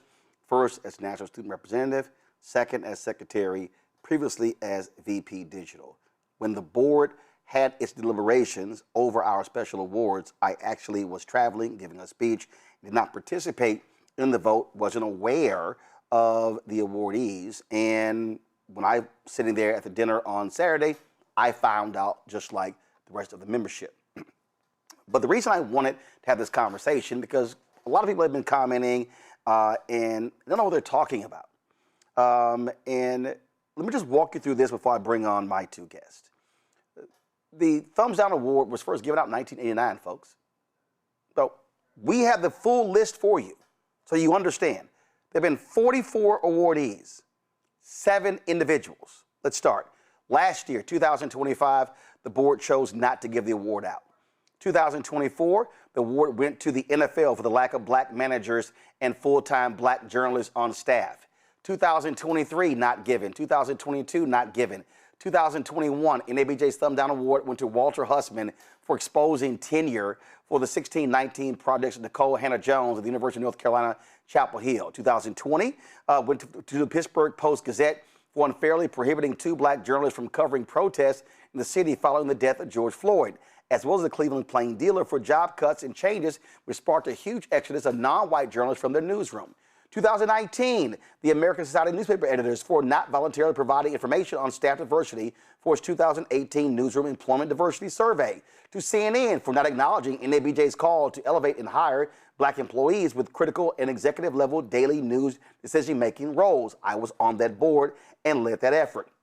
2018, KTVU TV displayed an insensitive Facebook photo of Neil Wilson, an 18-year-old black woman who had been stabbed to death on a BART platform. 2017, Fox News, for numerous reasons, lawsuits accusing the cable news network of sex harassment, racial discrimination, and the lack of diversity in key positions. Ebony Media Organization, its parent company, Clearview Group, for failing to meet a self-imposed deadline to compensate as many as 50 freelance writers who were owed as much as $200,000. 2016, Dow Jones and Company, the New York Times, the Washington Post for paying white male employees more than journalists of color. No award given in 2015, 2014 to NPR. 2013, not given. I don't have the reason for NPR in 2014, but I hope we'll grab it. 2012, Time Magazine for lack of diversity within the reporting corps. 2011, Fox Business, MSNBC, CNBC, CNN, and Bloomberg for the lack of diversity and a failure to hire, replace African-American journalists in primetime anchor and decision-making roles. I was on that board. I participated in that vote. No award given in 2010 nor 2009. 2008, Fox News and Pat Buchanan for its controversial commentary, including columns like A Brief for Whitey and The Way Our World Ends, which featured racially insensitive remarks about black Americans and demographic shifts. 2007, BET for not airing the Coretta Scott King full funeral services live. 2006, no award given. 2005, Armstrong Williams for disclosing he accepted $240,000 from the Bush administration to promote the No Child Left Behind law. 2004, Jason Blair, who tied his fabulism to diversity hiring when he was, of course, at the New York Times, and he plagiarized. Also, 2003, the award not given. 2002, William McGowan for his book Coloring the News. 2001, the Pittsburgh Tribune Review for a nasty editorial about after the Washington Post, Katharine Graham died. U.S. News & World Report received the Thumbs Down Award for his photo of a black woman in a tree used to illustrate the floods in Mozambique that year. No award given in the year 2000, 1999, 1988, 1997. In 1996, the New Republic magazine for a story by writer Ruth Shalit that disparaged diversity efforts at the Washington Post. Buckley Broadcasting Corporation for syndicating radio talk show host Bob Grant after he was dropped by WABC Radio in New York after a string of racially offensive comments. 1995, New Republic magazine featured a story called The Decline of the Black Intellectual. The piece by literary editor Leon Wieseltier wasn't about black intellectuals at all. Only one, Cornel West, author of Race Matters, was featured. The Atlanta Monthly featured a cover piece titled The New Intellectuals, making a case for today's black intellectuals have assumed the pace-setting role of public intellectual that a white coterie of literary lights played in the 1930s, 40s, and 50s. 94, the New York Daily News received the award for laying off black male reporters during its downsizing. CBS earned the Thumbs Down Award for a story titled Drawing the Line on Street Stories, which was criticized for a one-sided stereotypical story following the 1992 LA riots. 93, WKBQ for two disc jockeys who had directed a racial slur at a black female caller on the air in St. Louis. Same year, Chicago Reader for a political cartoon of a black Chicago alderman, Dorothy Tillman. Tillman was depicted by cartoonist David Nelson as a paper doll in a bra and underwear. The cartoon included two outfits, a dress and a soldier's uniform. Chicago Sun-Times for its article by Tom McNamee about raccoons getting into suburbanized garbage. It compared the animals to Chicago gang members. 1991, Mike Barnacle, the Boston Globe columnist, for statements he made during a television appearance saying he knew more about how to cover the inner city and black people than any black reporter in Boston. In 1990, the Richmond Times-Dispatch for its editorial on the death of Houston Congressman Mickey Leland. In 1989, the first year it was given to NBC News for its disparaging report on the death of NABJ co-founder and ABC News anchor Max Robinson, and for the first time to Pat Buchanan for writing racially insensitive commentary regarding young black and white males. Now, some people said, well, Saturday's award showcase was the wrong place to give the award, but it's been given there other years as well. Joining us right now is current NABJ president Aaron Haynes, also NABJ co-founder and former president and longtime journalist, columnist, former chair of the Global Communications at Morgan State University, Dwayne Wickham. Glad to have both of y'all here. Normally protocol, you go with the current president, but when you got a founder and a former president and the person who first gave the award out, we're going to start with him. So Dwayne, the award first started when you were president of NABJ.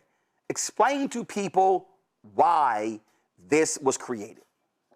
Let me say two things in advance of that. First of all, I am so proud of our president, Aaron Haynes, for the courage that it took. And I wasn't in those board meetings, but I know from previous board meetings that I've attended, she probably got some pushback. It took a lot of courage.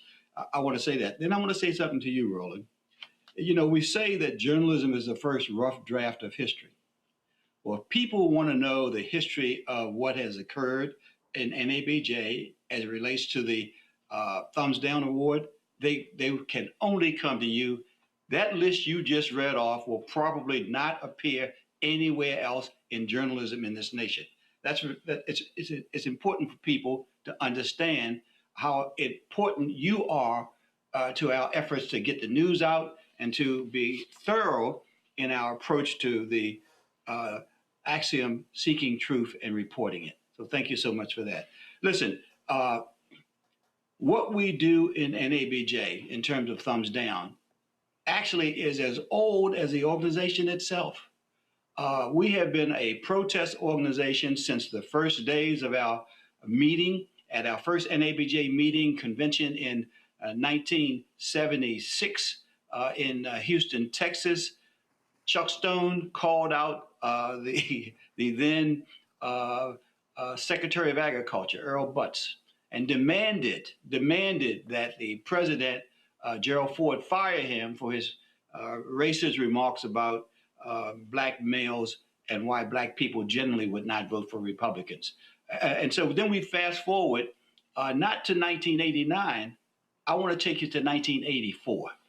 Because it was in 1984 that we had two incidents that spurred me to think about making an award, creating an award to tackle these issues that relate to the disparaging, denigrating remarks about black folks. It was in 1984, as you know very well, that Jesse Jackson got in trouble during his presidential campaign when he talked about Hymietown and how we had an incident when Milton Coleman, a black reporter at the Washington Post, felt so offended by those remarks, which were given to him off the record in an off-the-record session, that he felt they had to be reported. But he didn't report them himself. He didn't have the courage to write an article and put his name on it. He gave it to a white reporter, and the white reporter reported that incident. And then Milton Coleman felt compelled to come to our convention that year because he got so much heat from the black community and so much heat from fellow journalists. He came, but he brought in tow with him a guy by the name of Lem Tucker. Lem Tucker was a broadcast journalist who worked, I believe for CBS News. And Lem took to the stage after Milton Coleman and offered a defense of him that in essence was an attack on black journalists, and said that so many of us were not even qualified to call ourselves journalists. And so by the time I became president in 1987, I was thinking, what can we do to have a voice that is strong, that is institutionalized, so that we will speak to these kinds of issues and take on people who denigrate us, black, white organizations. We want to take them all on to show that NABJ has the courage of its convictions. So we got that act passed. It wasn't easy. That we had board members who worried that by calling out anyone, we would put the organization at risk. But we passed that rule that created our Thumbs Down Award, and we called both NBC and Pat Buchanan to account at our 1989 convention. I want to, so a couple of things, because y'all know how I feel about facts, before I go to Aaron. It's interesting Dwayne brought up those comments by Agriculture Secretary Earl Butz, because when a former ambassador, Andrew Young, met with our board of directors last Tuesday, he brought that up. And Joe Davidson, one of our co-founders, also brought that up as well. And Joe was paraphrasing, and I happened to actually go find the story. And so any of y'all listening, don't get offended what I'm about to tell y'all, because I'm quoting here. They were on a plane, and he was asked the question, he was asked the question, why can't the Republican Party attract black voters? And this is what he said. I'll tell you what the coloreds want. It's three things. First, a tight pussy. Second, loose shoes. And third, a warm place to shit. That's literally what he said. And actually, the person who asked him why the GOP can attract black voters was the singer, Pat Boone. And so that's where that first started. Dwayne referenced Lem Tucker. Yes, it was CBS. This is a New York Times article where he made those comments. Merv Osman, my alpha brother, he was the president at the time. And in this New York Times article, y'all will see where all of this was covered. And then Tucker said, quote, I believe excellence is colorblind. I believe there's no such nonsense as black journalism or white journalism. There's good and bad journalism. And anyone who has to ask the question, are you black first or a journalist first, is a bad journalist, period. And those were some of the comments that he said. And then he said this here, I'm proud to say that I am black. I am a journalist. I stood yesterday, I stand today, and I'll damn well stand tomorrow for Milton Coleman because he stands for excellence. He then went on to say to condemn Milton Coleman for his excellence only makes the world question what kinds of journalists these black folk are. There's something really silly about some of you whose work has consistently demonstrated that you do not even understand the meaning of the word excellence. Criticizing Milton Coleman, never forget that color still plays a role in helping us get a job in this industry. But remember that once we are there, we are journalists. And so, y'all, this ain't the first time. And let me be clear before I go to Aaron. I told you that I did not participate in the vote. I just want to give you that fact. I'm not running away from the board's decision. As a board member, you speak for the organization. But I also said, previously the situation, I was at CNN. I was working for CNN when I voted to give that award to CNN. And I remember another board member challenged me, who's also at CNN, saying, how dare you vote on this because you work there? And I said, and I was in position to actually get a show. It was in my contract. And I said, when I sit on the board of NABJ, I do not represent my personal interest. I represent the interest of the organization. And if you come to the board and you bring your personal interest, then you are doing a disservice to the members. And so, Aaron, I'll go to you. This decision, first of all, was a record 5 awardees. Again, I wasn't there when the conversation was taking place. Why was it so important to you and the board to give out these 5 awards, and specifically include Stephen A. on that list? Yeah, well, I mean, first of all, thanks for being so willing to unpack the history of this organization and of this award specifically. I just listening to Founder Wickham, former president, laying out the rationale for wanting to create this award. I mean, it is really in the spirit of our bold and visionary founders and past presidents that I felt that it was important to talk about this now. I mean, when you look at who we named this year, I think we have to agree that there's a clear through line. We're looking at the forces that make it harder for Black journalists to do their jobs and harder for Black communities to be covered fairly and fully, right? That includes government officials that are exerting their pressure on the press, news organizations that are making decisions that weaken diversity and coverage, media owners who are facing questions about the treatment of Black journalists, who we know are under attack by internal and external forces across this country, and also influential commentators whose rhetoric can reinforce harmful narratives about Black people, particularly Black women. Now, you know me, we've been on this board together for a year now, and I've been very clear that advocacy is central to my presidency, particularly advocacy around Black women in our profession. So that means defending Black journalists when they are targeted, but it also means challenging institutions or individuals when necessary, as well as creating opportunities for our members to thrive. So those things aren't separate from one another. They are all part of protecting the future of Black journalism. And so that really is the spirit in which this award was bestowed, not only on Stephen A. Smith, but the 4 other recipients that we chose to recognize this year. I often say, Aaron, that we live in this attention economy. And it's very telling how so much discussion has been solely about NABJ giving the award to Stephen A., but ignoring the FCC chair, who has literally told companies, I will not approve any of your mergers or acquisitions for the companies that have oversight with the FCC if you don't get rid of DEI. Right now, the FCC is threatening to pull the licenses of Disney-owned TV stations because they don't like their coverage. CBS, what they've done, the Washington Post, pulling the editorial endorsing Vice President Kamala Harris and whacking numerous Black folks. And so it's interesting that folk are fixated, again, and I get it because big voice, big name, but it also goes to show you how people operate in this attention economy. Yeah, I mean, I think that that's absolutely true. That's why I thought it was important for me to unpack. I mean, obviously, we don't always announce a thumbs down award at the Salute to Excellence Gala.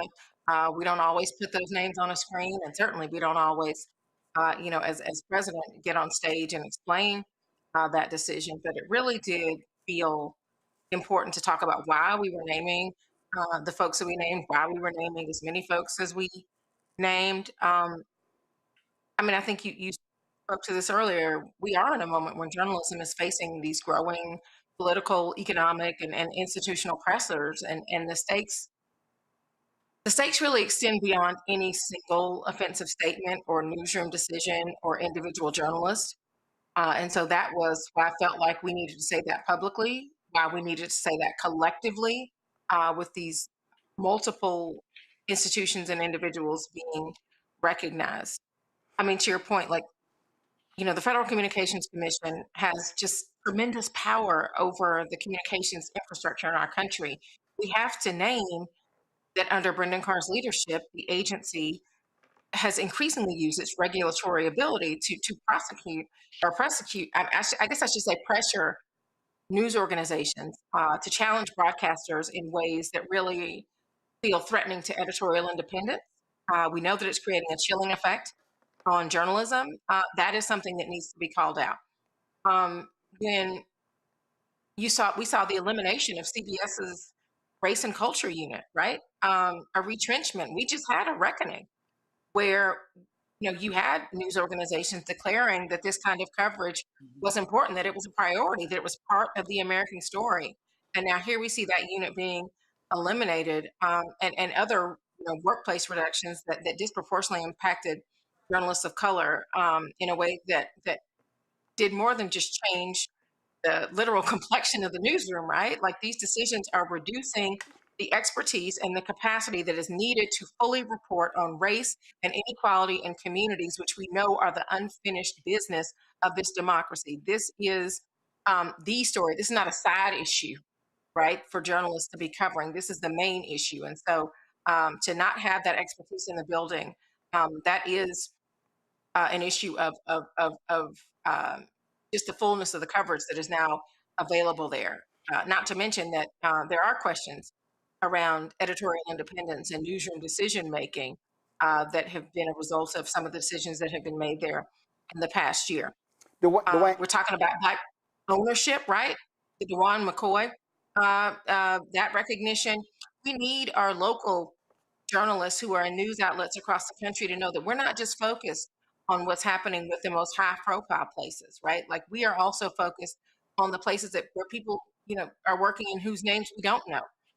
That we want people to know that NABJ is also a watchdog and that we are watching, whether that is from the places that everybody does know or the places that people may not necessarily know.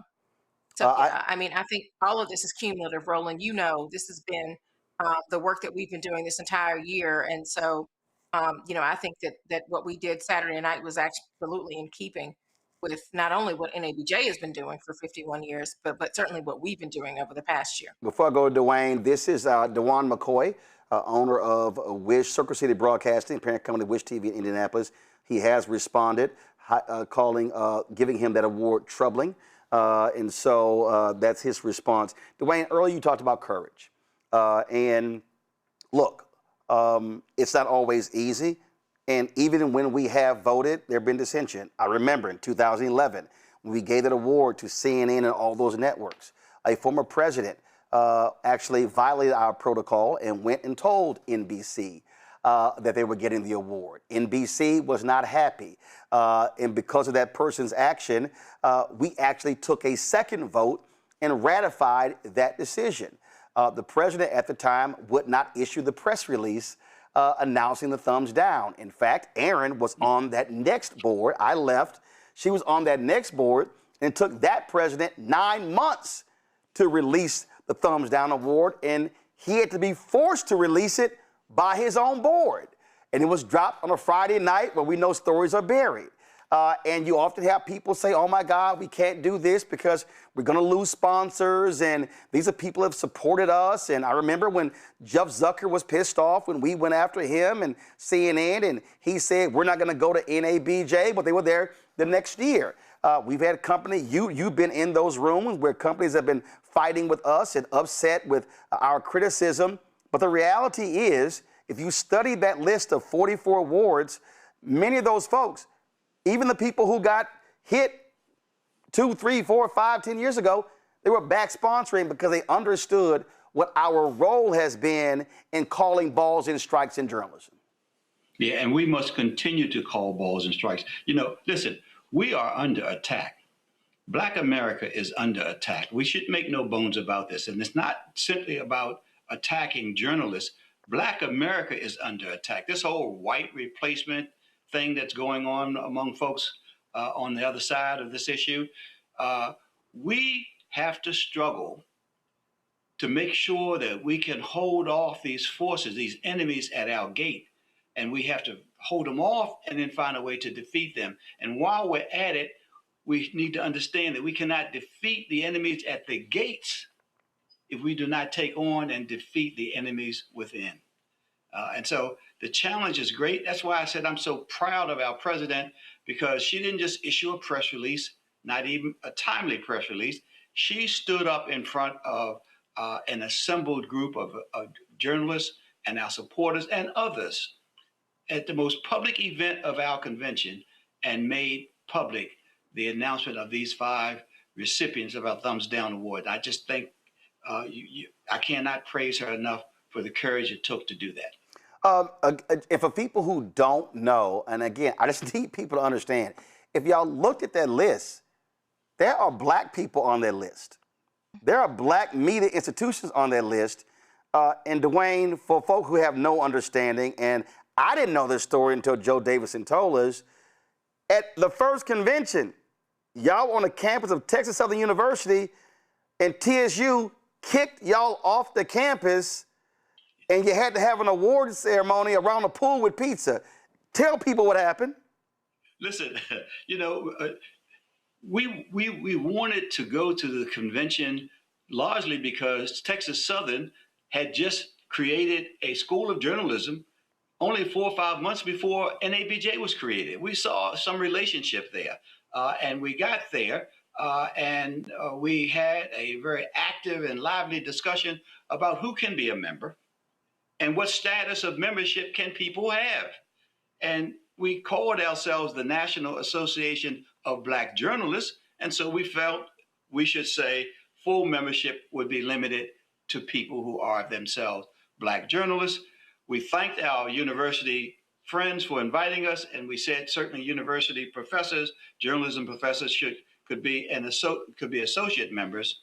Well, they didn't like that at all, and we found that was the first challenge to our thinking about who we were. We could have backed down. We could have said, well, we don't have to be just Black journalists. We can be Black journalists plus one.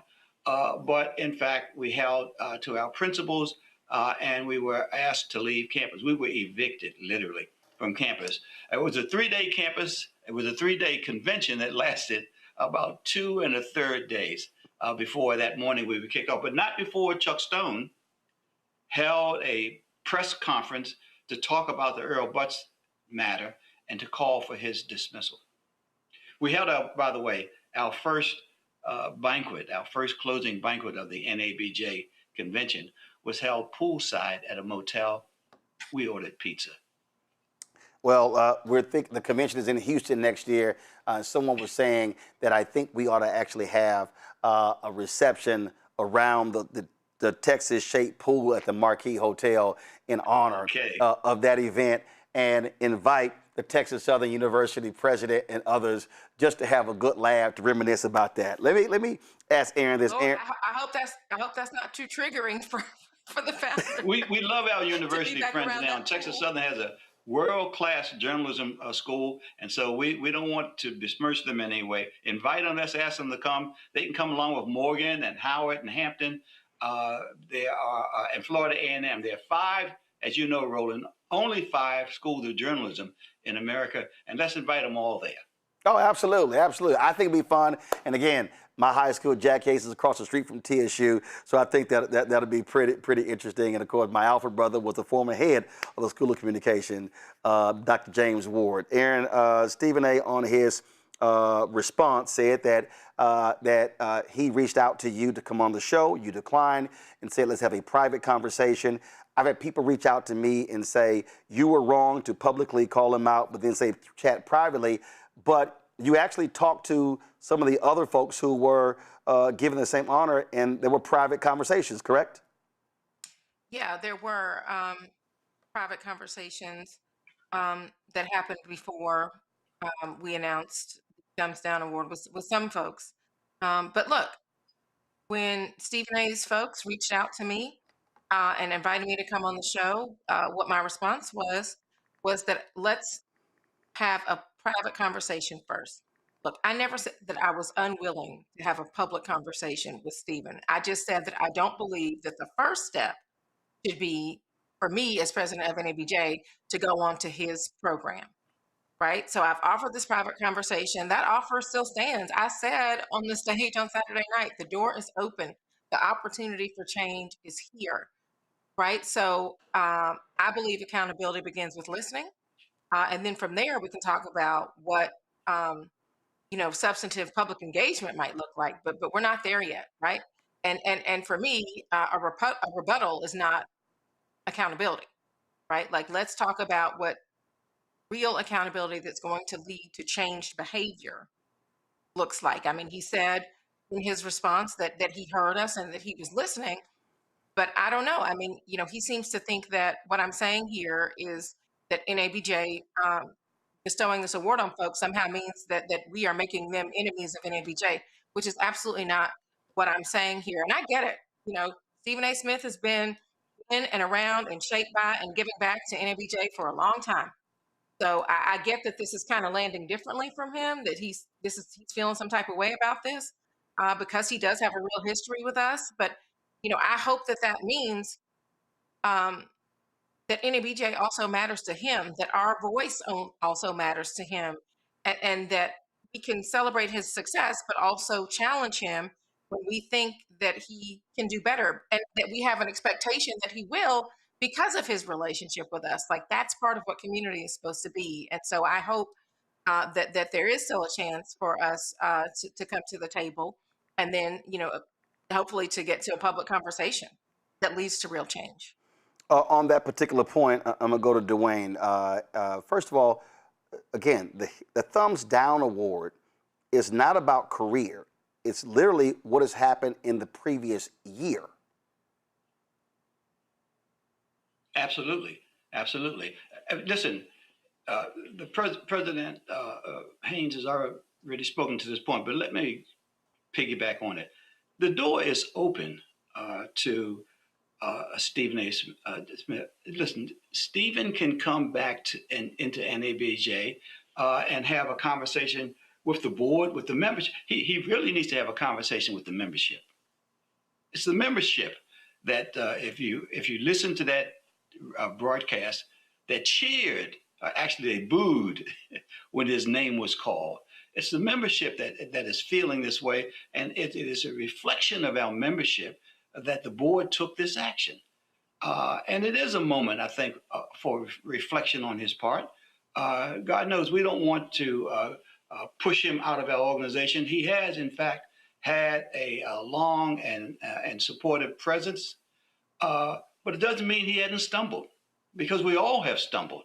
And so here's an opportunity to show how we can be a Big Ten organization and embrace him, but you can't get a pass when you do harm to our members, to our community, when you denigrate people within our ranks.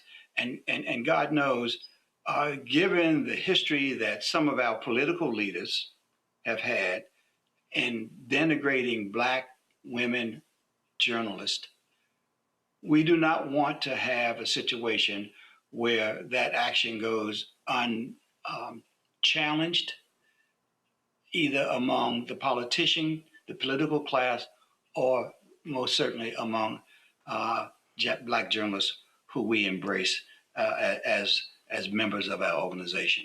Aaron, again, I want people to understand factually. One, Stephen A. Smith has not been kicked out of NABJ. Membership has not been revoked, has not been suspended, any of that. Also to remind folks that NABJ also has a Best Practices Award, and people who we have previously given the Thumbs Down Award have actually been given an NABJ Best Practices Award. So that's important also. I saw most of what Stephen A. Had to say, and I did send him a text as well. He talked about how he's never been honored with NABJ in the Hall of Fame, and I told him, and I'll say this to anybody else who says, okay, I don't understand why. Individuals nominate you for the Hall of Fame. That's not a board decision. So members nominate people. I was inducted in 2020. Someone had to nominate me.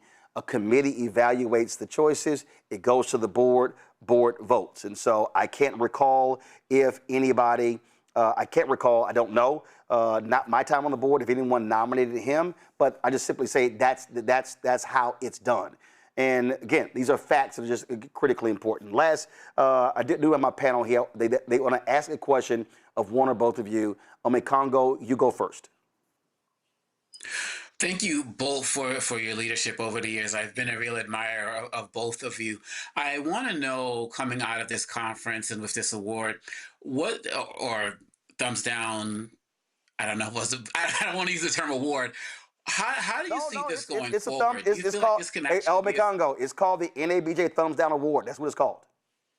Okay, cool. So with the award, do you feel like this could actually be something that can lead towards journalists and some of these organizations being more productive in the future as it relates to the Black community? You talked about it happening with some organizations and individuals in the past, but in this climate that we're in now, are people getting a little bit more aggressive and assertive and just dissing y'all, or are they actually doing work to be better, Ms. Haynes? Yeah, listen, what I hope is that this is absolutely a chance for change and a chance for change and improved behavior, especially in this climate. What is the message that we can send that folks can hear this and that they actually want to respond in a way that moves us forward towards, better, more inclusive and accurate journalism, right? That is reflecting the communities that we cover, and in particular, Black communities, the Black communities that certainly we advocate on behalf of in terms of fair and accurate coverage every single day. There are, I would also say, journalism students right now. I met with so many of them last week. They are learning the profession through streamers, through YouTube, through podcasts, through independent platforms, as much as they are through traditional newsrooms. And so all of this matters because there has never been a more important time to really model what responsible journalism looks like. These are platforms that are shaping the next generation.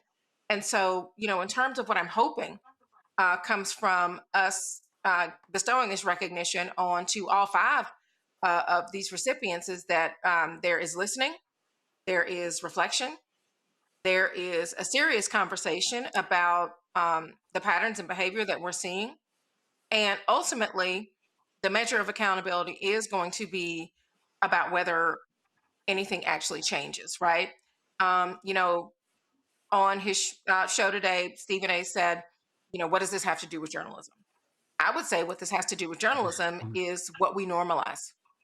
When commentary is repeatedly framing Black women as unqualified or undeserving of authority, like that helps to normalize a way of seeing Black women, right? For audiences, for newsrooms, and for this next generation of journalists who are watching these platforms and learning what journalism is supposed to look like. So, journalism doesn't just report culture. Journalism is shaping culture. So when certain ways of talking about Black women become routine on major media platforms, that normalizes something for audiences and for young journalists that are learning the profession. So I think, what I'm hoping, like I said, is that folks can see this not just as a call out, but also a call in, right? That is certainly my goal. Frankly, that's part of why I suggested to Stephen A. that we talk privately first, because if what I'm hearing is that this feels personal because NABJ is meaningful to him, I would love to sit across from him and say, here's what we see. Tell me what you see. Tell me if you can hear why your community is raising this with you. Calling somebody out is actually the opposite of turning your back on them. Like turning your back would be saying, we're done with you. That is absolutely not what we're saying. We're saying that you're part of this community. Your voice has enormous influence, right? And because of that, we expect more. That's it. Coney. Thank you. Coney. Sure. Thank you guys for the incredible work you're doing with NABJ. One of the interesting tensions that I'm wrestling with is by giving Stephen A. Smith this thumbs down award. Did the committee struggle with the possibility that criticizing him publicly could actually further popularize him and give him greater visibility to the very commentary you're seeking to challenge? Was that a concern? What I would say, thank you for that question, is, for us, what this award is about, one of the ways that NABJ is holding institutions and public figures accountable for what their actions are. And when their actions are harmful to Black journalists or Black communities or the profession. So, absolutely, we're thinking about this because this is not something that we take casually, but it can't be about, whether we like somebody or not, whether we're, a fan of their work. It really has to be about what the issue is and if we feel like there's harm being done to those communities. And we've heard from people, certainly, about the pattern that we know exists. That pattern speaks for itself. And we've heard from people who have been impacted by those comments. And I think that is really at the heart of why we're raising these concerns, not about intent, but about what the impact is. And again, what that normalizes. And so for us, that was something that was very important to name and for us to try to speak out about, in the hopes that there could be something different on the other side of us raising this. I do want Dwayne to step in and speak to that as well, because again, Dwayne, in part, you're somebody who has been a part of these deliberations. This is what boards wrestle with. Hey, should you go here? Should you have private conversations? Should you not call somebody out? Speak to that. Listen, I think it's really important that we have the courage of our conviction. And if we worry about how people will react to us doing the right thing, then we probably won't do the right thing very often, and then we should begin to question why we exist at all. So we have to step forward, and we have to challenge people who challenge us, who challenge our principles, who challenge our goals, and who challenge our purpose for being. I'm not sure that we lose anyone who is committed to our cause because we take on people who attack our causes. Shonda. I feel super honored to be on this evening because I was a student at Morgan State University when I was first connected with NABJ, and I was part of that student movement in the Morgan State University Spokesman newspaper. So I want to know what you want students who are in NABJ chapters across the country right now listening to and experiencing this moment of reckoning and grace and accountability. What do you want them to learn about the industry? Because they know something about cancel culture, but I need you to help them to understand this is not that. Yeah, I'm thinking this might be a question for me. Thank you so much. I love that you got to be a part of the Morgan State student chapter's origin story. I guess, maybe there may be some young people looking at this and wondering, are you trying to cancel Stephen A? Absolutely not. If that was the point, if we were trying to cancel him, we wouldn't be saying that the door is open. We wouldn't be inviting him in for a conversation. Like, accountability is not the same thing as cancellation. So I need, hopefully, for this to be a teachable moment on the difference between those two things. And also just the idea that if a conversation is only worthwhile when the cameras are on, then what does that mean for definitions of accountability? Certainly that can be part of it. Certainly we can get to there.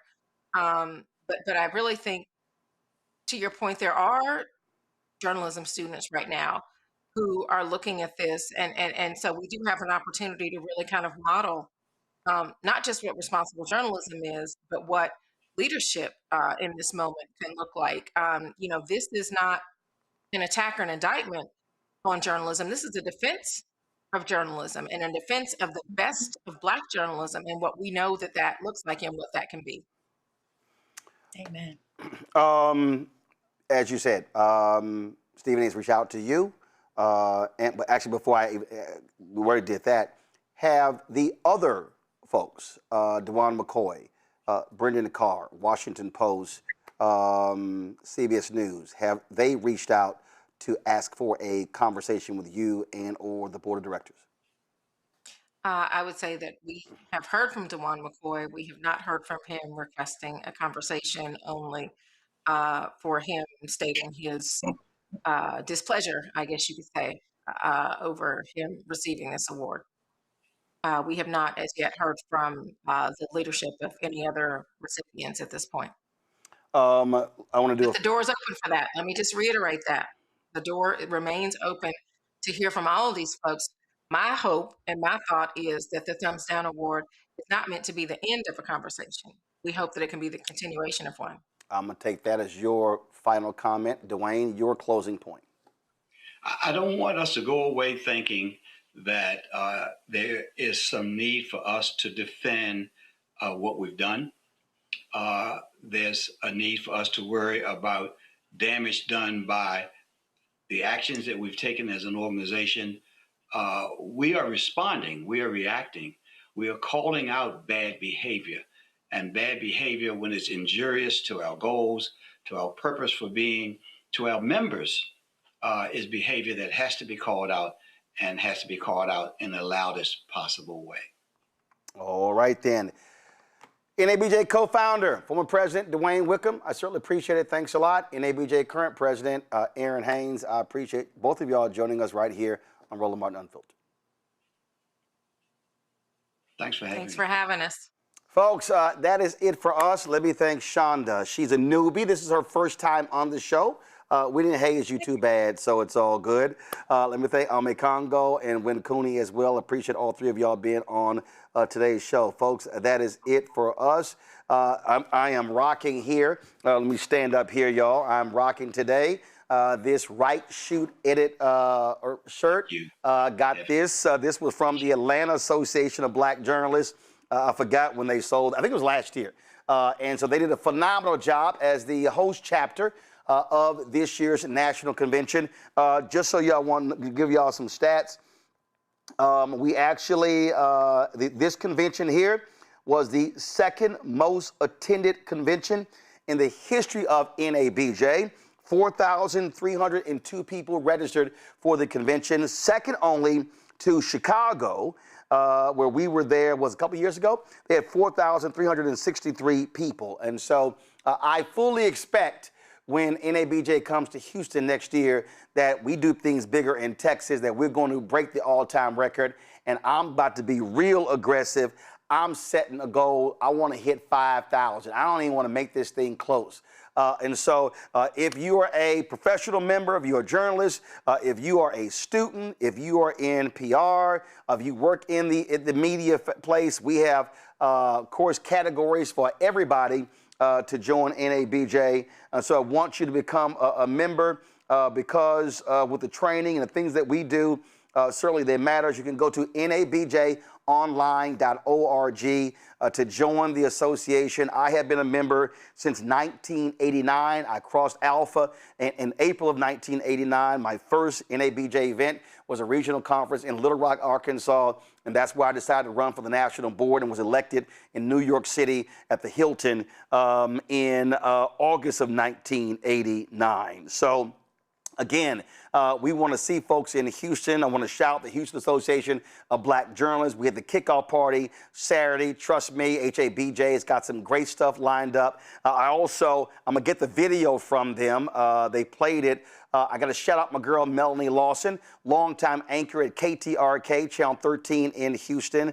Melanie Lawson gave earlier this year $43,000 to the Houston ABJ chapter, recognizing $1,000 a year for her 43 years in the business. Well, on Saturday night at the party, she announced that she's giving $43,000 to the national organization as well. And so that brings a total to $86,000 for her contribution to NABJ. And so shout out to my girl Melanie Lawson.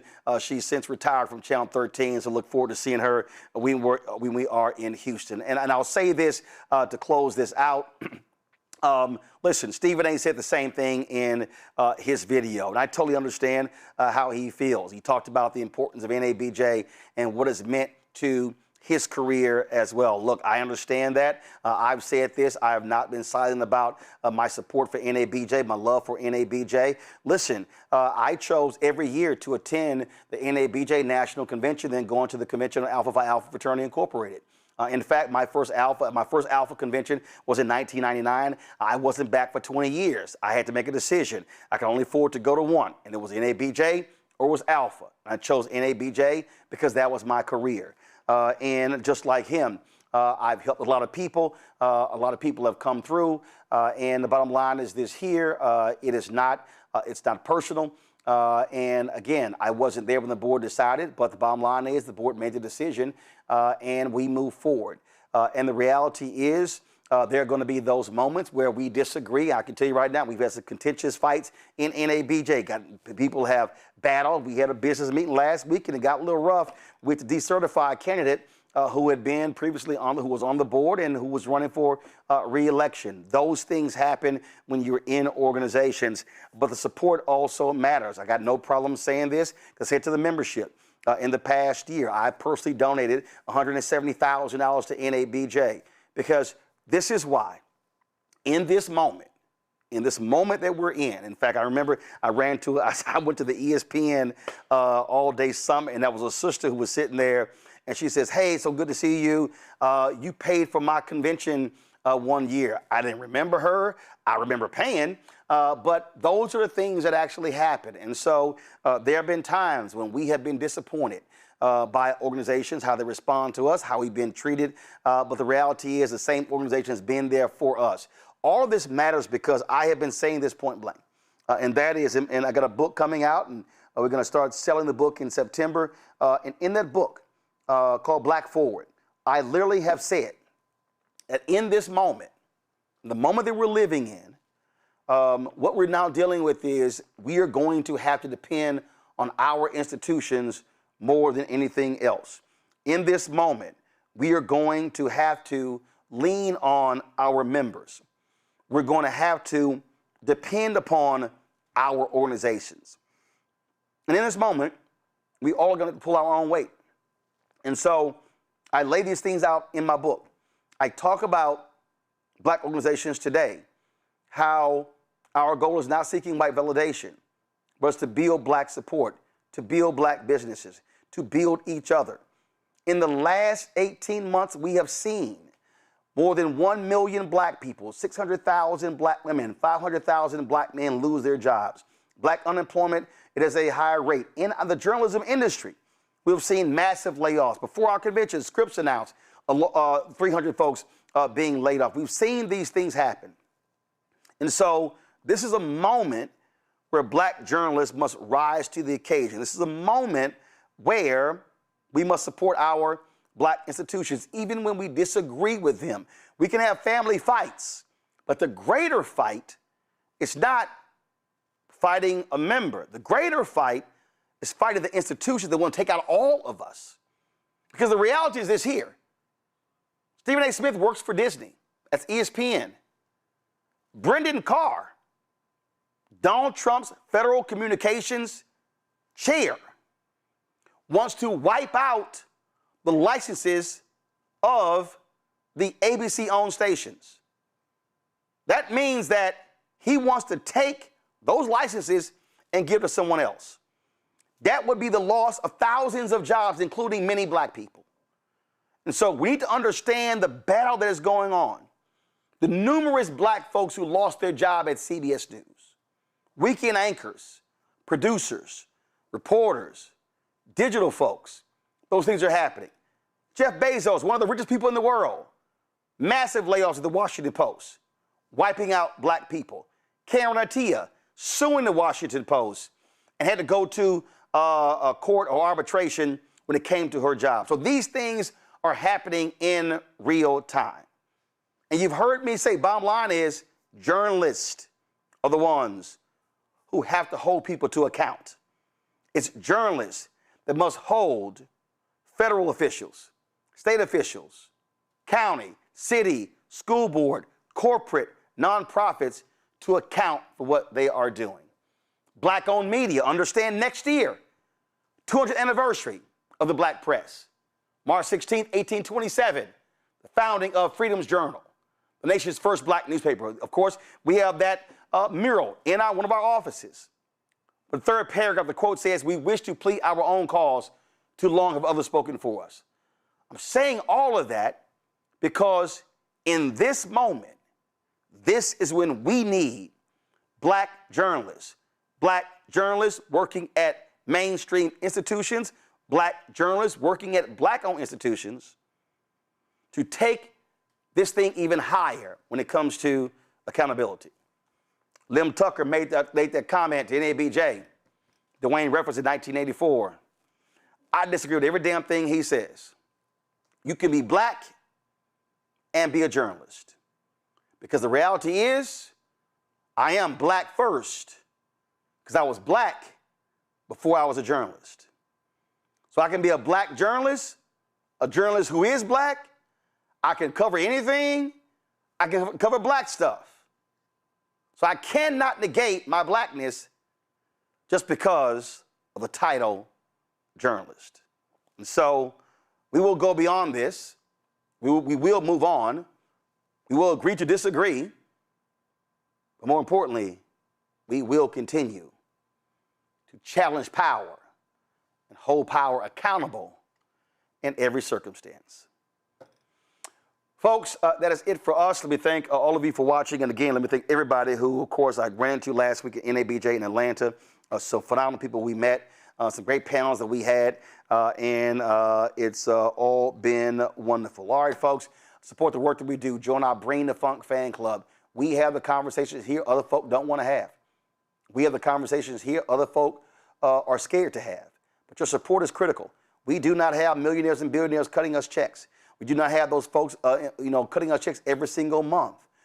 You are critically important. I saw so many of you in Atlanta, not just at NABJ, but in the airport, on the streets, today at the cleaners, dropping stuff off. The brothers stopping me saying that they watch and they support what we do. All of that matters. All of you matter, and so we appreciate what you do. You want to contribute via, you want to join our Bring the Funk fan club. We've had more than 50,000 people that have been donors to NABJ. More than 50,000 people, sorry to NABJ, to Roland Martin Unfiltered, the Black Star Network, since we launched this show. If you want to become one of those folks, please, via Cash App, use the Stripe QR code. You see it right here on the screen. It's for credit cards as well. Check some money order, make it payable to Roland Martin Unfiltered. Sorry, you want to check some money orders. P.O. Box 57196, Washington, D.C., 20037-0196.